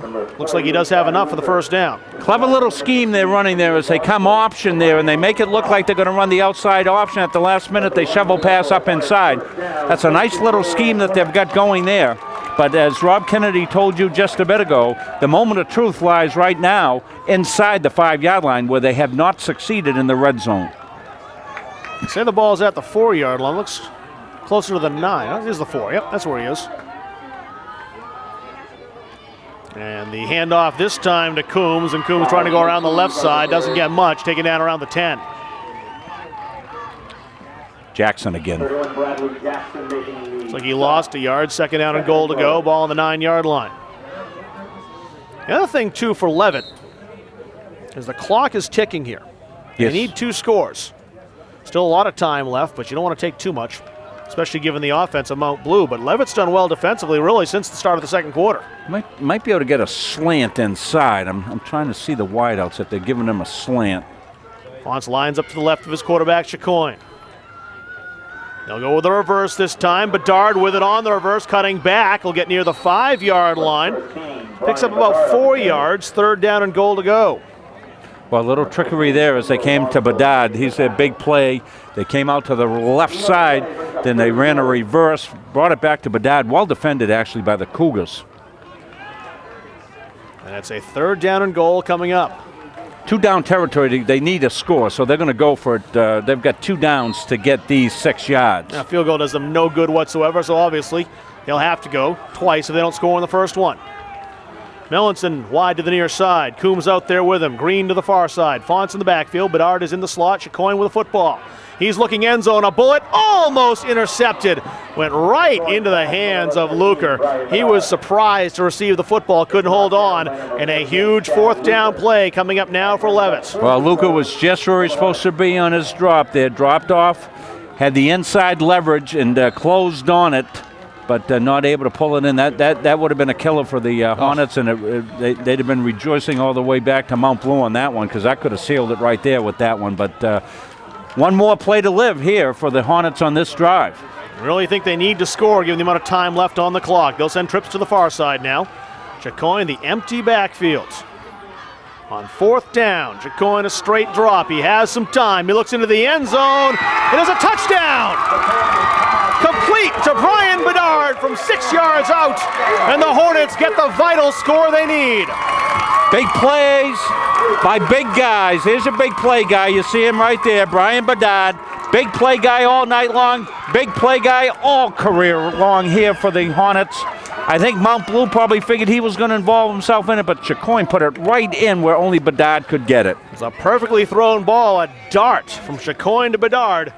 From 6 yards out, makes it 20-12. And here comes the all-important 2-point conversion attempt, and timeout called by Mike Hathaway and the Hornets there first. Little baseball news, the St. Louis Cardinals have won the first postseason contest. They won 6-3 tonight over the Atlanta Braves. Rob's a big Cardinals fan. Spent some time in the St. Louis area, Rob. 4 years in St. Louis. I'm a happy guy with that score. I've got a update on the Messalonsky game from Matt DeFilippo, who's covering that for us.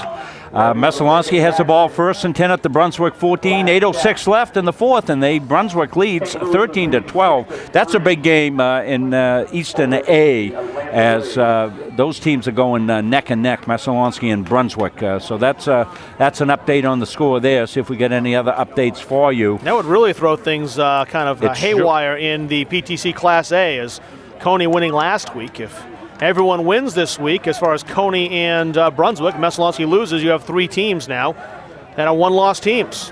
Yeah, we referenced the game tomorrow. Big game at Cheverus. That's at 3 o'clock. You can watch that on the Portland Press Herald at 3 o'clock as Cheverus and Deering will go after it. Here comes a huge 2-point conversion attempt. The score 20-12. Chacoin in the backfield. Man in motion, they'll run the option, pitch it near side to Russell, and Russell is not going to get there, dragged down for a loss, and the score remains 20-12. The good news for the Hornets, though, they're still just down by a possession in one score with a conversion here. So that wasn't a game changer, perhaps, although it will certainly change things if they get the ball back and get in the end zone again after stopping Mount Blue. Well, now they'll need a touchdown and another 2-point conversion there. The kick would have made it a 1-touchdown, 7-point game, but they didn't. I don't think they felt confident in the kick game. They haven't executed it that well here so far tonight. So they came off that time with left side, and they were kind of trying to set up that, fake that shuffle pass that they'd been running. But that time they faked the shuffle, ran the option, but it wasn't there. That was a good play coming up by Luker on the tackle for the Cougars. The Cougars have come up big defensively at times. So we'll see where it plays out. We got 8:29 left, a lot of time left here, Rob. A ferocious clamor on the near side bleachers, the Levitt Hornet fans, urging their team on. They have come back, just down a score and a 2-point conversion. But they have to kick the ball off to the Hornets. Or to the Cougars, I should say. As it is deafening. Nate Backus again, the deep man in the middle. They have cheated up to the 25-yard line for these short kicks. And they will try the worm burner again. Jackson expertly receives it at the 31-yard line and ahead to the 42. Good field position again for Mount Blue. Jackson has some nice hands. Little things go unnoticed, but not by those who really understand the game. And I know you folks at home do that because you're watching in here tonight. But what a play by Jackson. That was a tough hop. That ball goes. The second hop on a ball is the one that's deadly. Jackson snared that with his right hand and just ducked up inside because he knew he had good field position. Great play by Jackson. I'm so impressed with Bradley. Luker is the man in the backfield. Jackson in the slot. Receivers to each side. Whitney wants to keep it himself. Does so. Flags fly in. He'll be taken down across the midfield stripe. Knocked down by Brandon Collins. But this looks like it'll be holding on Mount Blue. Student body right. Whitney went right side. They will bring that back 10 yards. Spot of the foul around the 45-yard line. Yeah, trying to get your good ball, a chop block is what they're going to call around the perimeter. That's a bigger penalty. That's 15. So Mount Blue will go back to the 30-yard line. That'll set them up with a 1st and 23. So you cannot chop, you cannot block below the waist when you're coming on the perimeter like that. And if so, a defensive end cannot get what we call chop blocked. And that's what they were calling there on that. One of the defensive perimeter people for the Hornets got chopped. So that's going to be a big one. And they do set the ball at the 30-yard line. 8:15 remains. Fourth quarter, 20-12, Mount Blue. Defeated twice by Levitt last year, looking for a bit of revenge here on Libby Field in Turner. Well, I'm going to look for Abbott, or I'm going to look for Hyde. I think they might take a shot with Whitney down the field. One of those deep balls down the field to see if they can make something happen. Hyde on the far side was wide open for a time. Russo's on him now. Whitney is looking deep, will throw under the coverage. Oh, dangerous pass there. He was looking for Kendall and diving in front to knock the ball away, Levi Morin. You called it right, Rob. They were looking deep just as we speculated that they would. They were trying to get Hyde on the left side. He had good coverage against him. They came off to the secondary receiver and tried to drop the ball off to Zach Kendall, the tight end, and almost an interception. So 2nd and 23 with the ball at the 30-yard line. That was Levi Morin on the underneath coverage, almost got the pick. He got one pawn, it wanted two, and almost did. 2nd and long, straight drop for Whitney again, has some time. Airs it out, it's deflected, but it will fall short of Nate Coombs, who was the closest man there. Outstanding penetration by Tom Langelier. He was in the backfield, and Devin McMahon in the backfield too, looking for his 2nd sack of the season. Well, on that one, they were looking deep again. It took a little time to happen. Langelier was able to get in there a little bit late, but soon enough to disrupt the throw. And that thing, when that thing starts fluttering up there like that, it's anybody's ball. Luckily for the Cougars, it fell empty. That shot block, a huge penalty, would have been Absolutely. 2nd and 1. Now it's 3rd and 23. Mount Blue will have to look deep again. They've given Whitney very good protection so far tonight, except for that last play. Cougars in the eye.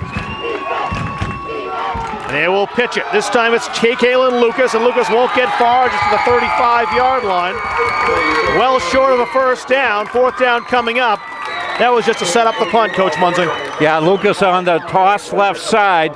They were just hoping to pick up maybe 7, 8, 9 yards, get a little more field position out of it.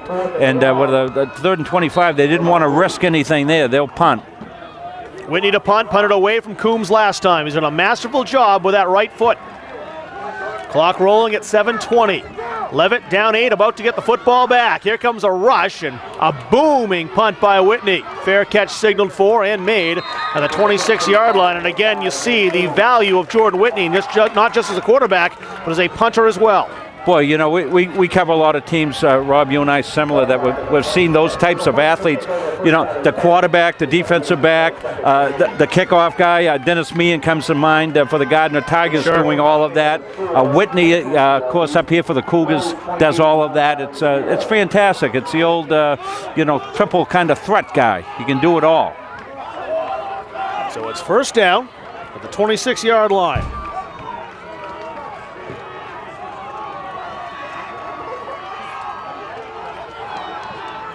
Man in motion, they'll hand it to him. It's Coombs trying to turn the corner, has some room there. Excellent pursuit, though, to bring him down. Whitney was actually the 2nd man there. The pursuit came from the surprisingly quick Chad Luker, and it's a minimal gain there of just a yard. Yeah, that looked like it had some potential for the Hornets, but the Cougar defense ran it down there, and that play could have been a big one for the Hornets. But you take a look at it and you go, oh, only 1 yard. He ran an awful long way, Nate Coombs did, to gain that yard. 6:40 to go. Coombs comes out of the contest. Chacoin back in with a play from the sideline.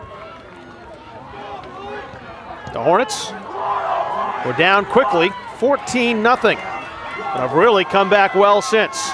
Shotgun set, Twins to the near side. Chacoin will look to that far side and fire a bullet pass knocked down by Kendall Bonsall. He has 2 interceptions on the year, came very close to number 3. Well, he dropped into his zone perfectly there, took the correct angle so that he could intersect the ball. They were trying to hit what they call the skinny post that time, down in that seam that zone gives you there, but Bonsall had a great drop there, was able to knock it down, and that's going to bring up a crucial 3rd and 9. We're at 6:22 all of a sudden, Rob. That clock is a factor now. That clock has become the 2nd biggest enemy out there for the Levitt Hornets. Wide to the near side now, Mellinson. Also in there right next to him is Nate Coombs. Green to the far side. Chacoin, the quarterback. Back to pass, quickly downfield. And Coombs did not anticipate that pass. Miscommunication there. It falls incomplete. Hornets will have to kick this away with 6:18 to go in the fourth quarter. Yeah, Chicane thought he was going to get a quick pass there inside, not able to be picked up at time, and certainly a miscommunication, Rob. I think you said it right. Coombs wasn't even looking for the ball there. They're fortunate it didn't get picked. He didn't see the ball until it went by him. You saw him throw the arm up just to kind of react as that football flew by. So Green to punt it away. 2 men deep now for the Cougars. Backus and Abbots. They should get good field position. Oh, that's a great punt. Best of the night. Best of the night for Green. And it goes down and rolls inside the 30-yard line all the way down to the 27. Yeah, just when they needed it off the foot of Green. See him bombed on away there, just what the doctor ordered there. Now they've got to play some defense, and certainly if you're the Cougars, you've got to move the chains. So it's going to be a tug of war in there. Move the chains, you win the game. Get a stop, you give yourself a chance. We'll see which way it'll play out here. As this game has turned into what we thought it was going to be. This has been a very entertaining game. We're so glad you're with us on the newspapers of Central Maine, the Online Sentinel and the KJ. We hope you're enjoying this one. I thought it would be a defensive war of attrition. It has turned out that way. We just had to wait a quarter until it happens. And Whitney the handoff. Brad Jackson runs into a wall of green-shirted tacklers at the 29-yard line, gains a couple.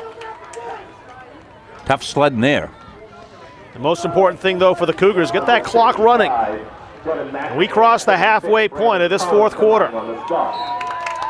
You see the score at the top of your screen, 20-12. Mount Blue, Leavitt, both undefeated. One will not be in 5 minutes and 49 seconds, barring overtime, of course. We've seen that before here at Libby Field. A little less than a year ago between these two teams. Whitney wants to keep this himself, looking for some room outside. There isn't any. Spins away from one tackle, will get a yard, maybe two. Levi Moore, ever present in there again. Yeah, nice job. Levi Moore came from the backside, ran that down. He's on the right defensive perimeter, came all the way across. Levi ran that down, which means that the forcing unit did a terrific job. They were holding up on their side of the ball, doing a really good job. That time was Devin McMahon out there in the left perimeter as he forced that, made sure that there was no running seam there. Matt Child, also number 64, outstanding play. Abbott wide near side, Hyde far side. Mount Blue has not been able to get the passing game going here in the second half, perhaps now. Nope, they'll run that little option play in underneath. It's the first carry of the contest for Nate Backus, who returned to the lineup this week, and a huge pickup for him on his first carry. Oh, nicely designed football play that time by the Cougars. They pulled that one out of their back pocket. Sometimes you'll save a play and say, hey, if we're in a situation we need to do something, Backus just coming back into the lineup as he's been out, and they slipped him into the lineup there to run that play, Rob. Well executed their little trickery. Now Luker came out, Backus came in, and Mount Blue giving Levitt a little taste of their own medicine with that play. That's one you'd expect the Hornets to run. Nick Hyde will come near side this time, back to the I formation. Luker back in the contest.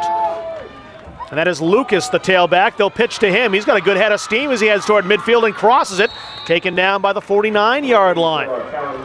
He will get around 8 yards. Yeah, Lucas is quick, and I've noticed what they do with him out of the eye a lot of times is they'll run the toss sweep with Lucas, and if they're going to pound it up inside, they'll bring Jackson back in at tailback. He's more the thumper, and Lucas is more the guy that's got the wheels to the outside. The Hornets have already spent one timeout here in the second half. They have 2 remaining. 4 minutes to go. Here in the fourth quarter, Mount Blue with the football. Levitt needs it back. They're down a score. Shotgun set again. Chad Luker in the backfield. They'll hand it to him. They almost fumble the exchange. Luker holds on. Somehow was able to capture that football. That looked like a fumble, and that exchange was about to happen, and Luker somehow made sure it didn't. Short of the first down, but he's close, 3rd and inches. Yeah, Whitney almost lost the handle on it. Didn't really get a good, what we call, mesh point, and the mesh point was off that time, and you saw it almost came out. I think it might have even hit the thigh pad and come back up, luckily for the Cougars. I think you're right. I think it was lodged there in the thigh pad, and with the right hand, Luker managed somehow to cradle the football again. Again, little things you mentioned that sometimes go unnoticed. And a game like this can be the difference between victory and defeat. 3rd and inches. Will they go to their quarterback here in a sneak? Luker perhaps on 4th inches was stopped. Will they try it again? No, it's Jackson this time, and Jackson has the first down as he crosses the 45-yard line. Went on a quick count, quick slant right up inside, got a push to the left side. Not pretty, but effective. Moves the chains at 2:59. And now the clock lurking like an evil specter over the Levitt Hornets. 2:59 to go. They'll start the clock. They have 2 timeouts. But Mount Blue with the football, and they are looking for a final push here. One more movement of the chains here will do it in this game. Hornets need to get a stop about the line of scrimmage and use a timeout. They have 2 remaining with 2:41 to go. Mount Blue will milk clock. Their veteran coach Gary Parlin's been in games like this before. They're not going to pass, no way. They'll hand the ball off to Luker. He's going to go down the sidelines, but a flag comes flying in by the referee behind the play that is almost always on the offense. Yeah, it's a hold. See Gary Parlin coming out. He's not happy with the hold. It looked like the hold was away from the play, as Luker had already turned that corner. Yeah, Luker had the corner right off, but that sometimes if the referee will see on the line of scrimmage a hold that causes the play to go big, and as soon as he sees that, he's going to throw the flag. So I think probably that corner disappeared because there was a hold out there on the perimeter rub. That's my guess on that. So that's going to be a call against the Cougars. The clock won't start, so they save a timeout. So the clock will stop on the snap. The ball all the way back to the 43-yard line. Mount Blue back in their own half of the field. Big break there for the Hornets. Second and long.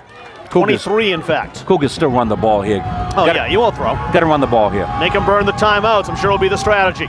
They will pitch it to Lucas. Lucas hitting the backfield, still on his feet, churning to the line of scrimmage, still up, and makes something out of nothing here, and more importantly, stays in bounds. The clock continues to run. Oh, what a fantastic run that was. Hit the backfield, hit 2 yards downfield, and as you said, Rod, the most important part, kept the clock going. The ball just shy of the midfield stripe. Mike Hathaway holding on to his timeouts for now. You'll think he'll have to burn one after the next play. He only has 2 left. He called a timeout before the 2-point conversion, looking to set up that play. And unfortunately for him, it backfires. They weren't able to convert it. Our game will end shortly. If you want another high school game to watch, go to the Portland Press Herald. Westbrook's playing on the Portland Press Herald right now. PressHerald.com/sports. Second down, handoff Jackson, 2 hands on the football, spins ahead to the 42-yard line. Third down coming up, and with 1:32 to go, Mike Hathaway does indeed burn his second timeout. The game is going to come down to one play. Levitt must make a stop here on this 3rd down and 8. So let's talk strategy. You got a 3rd and 8. So the first thing Gary Parlin needs to consider is this. All right, are we going to go for it on 4th down?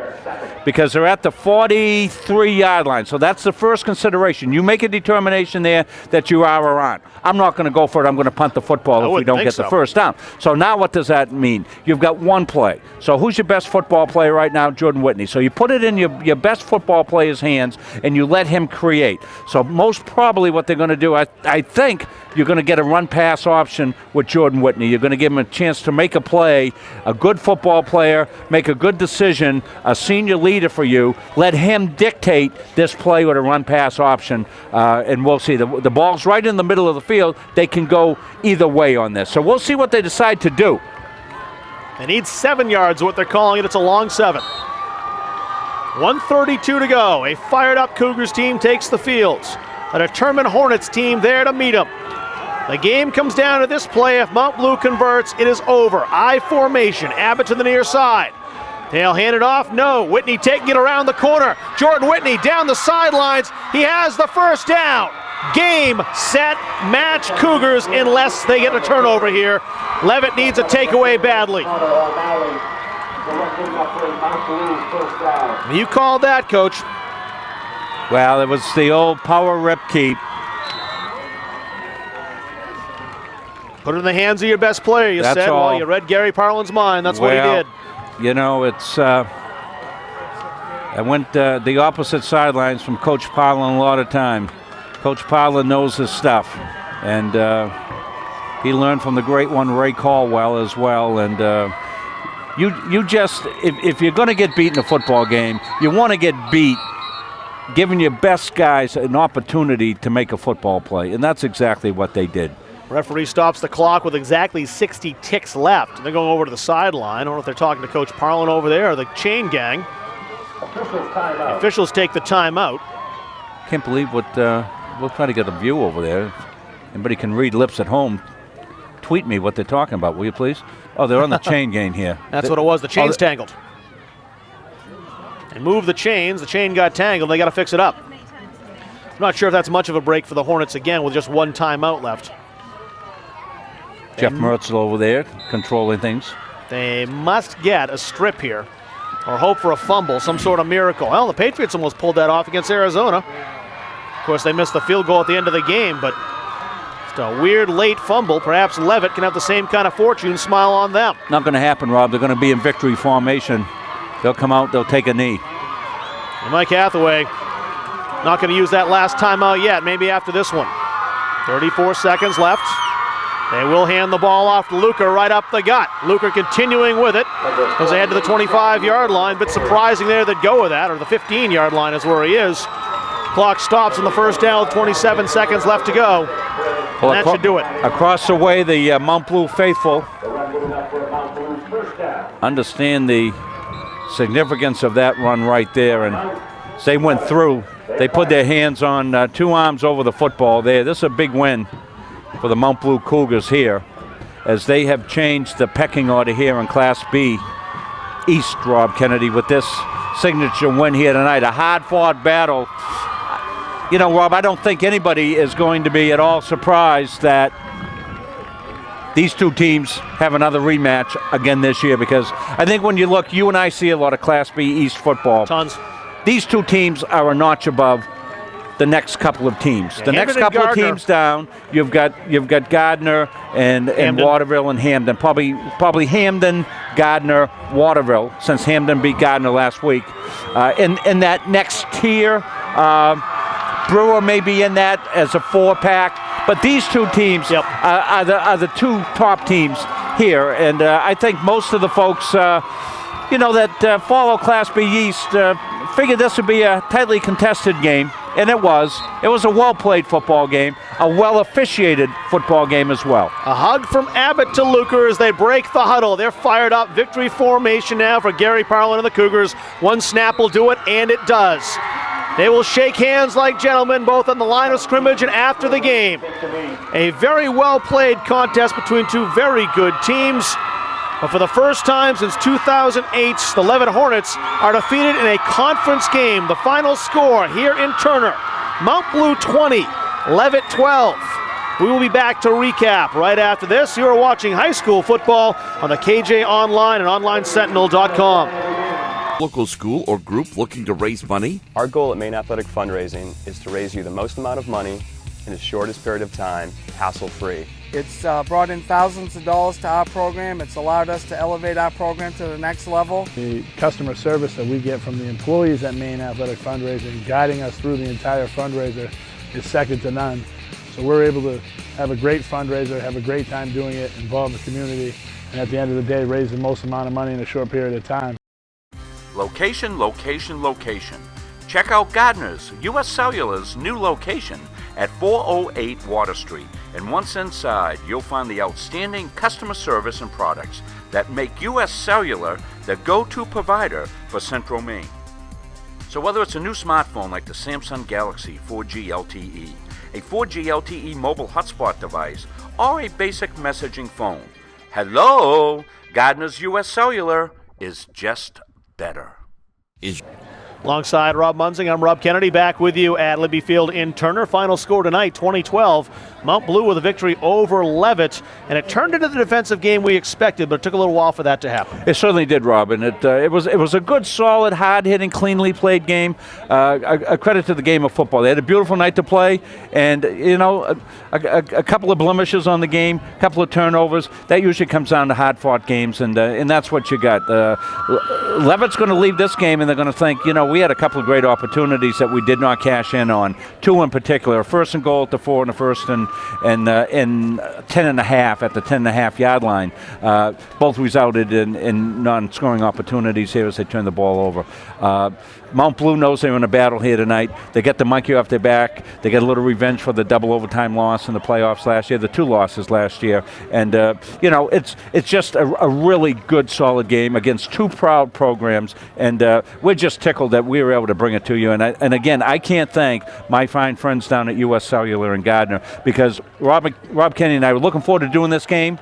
And then we thought we'd hit a roadblock. And the next thing we know, they got us outfitted with a hotspot, and we're off to the races, and we brought you this great football game. So thanks to Ricky Garland down there, Tommy Purinton, all the great folks down there. And we brought you a game. Rob Kennedy, great call.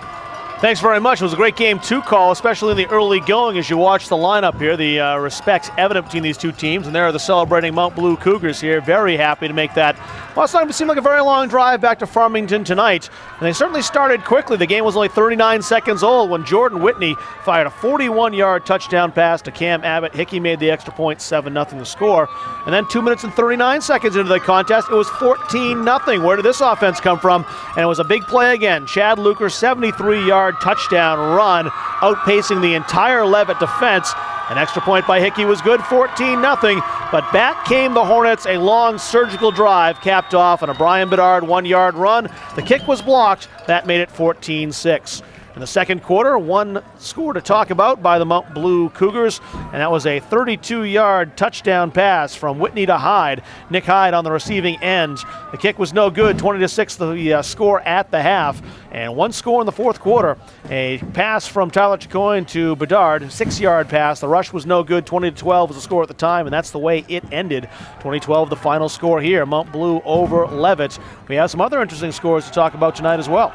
Yeah, when we take a look at the scoreboard here, 1 minute 43 seconds left. Oxford Hills is at the Bangor 7-yard line as they're looking to go in to score there. We've got a big final over with Winslow. Winslow 40, Marinacook 14. That was a game that was hyped up to be big. That to get back to that Oxford Hills game, I'm trying to find the score of that for everybody at home. I think Oxford Hills is trying to come back in that game there against Bangor. So lots of things going on. We want to let you know that next weekend we will be, Rob Kennedy and I, and the Munsing Media crew will be down at Portland at Fitzpatrick Stadium on the Portland Press Herald as we'll bring you the Portland-Scarborough game. Portland having a great season. Scarborough also only the one loss last week against Thornton Academy. And then next Saturday on the 13th, the game that everybody has been pointing to in southern Maine, Cheverus, with the long win streak, they will get a chance to tie the Class A win streak if they win tomorrow, as they will travel to Thornton Academy for a huge game.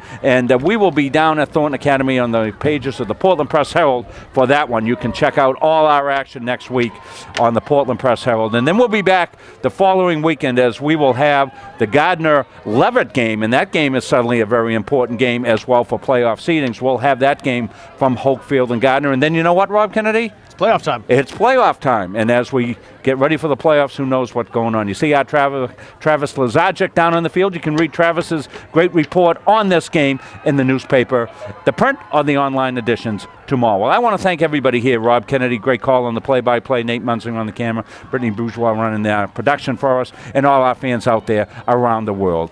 So for everybody here at Munsing Media, good night, everybody. We'll see you next time.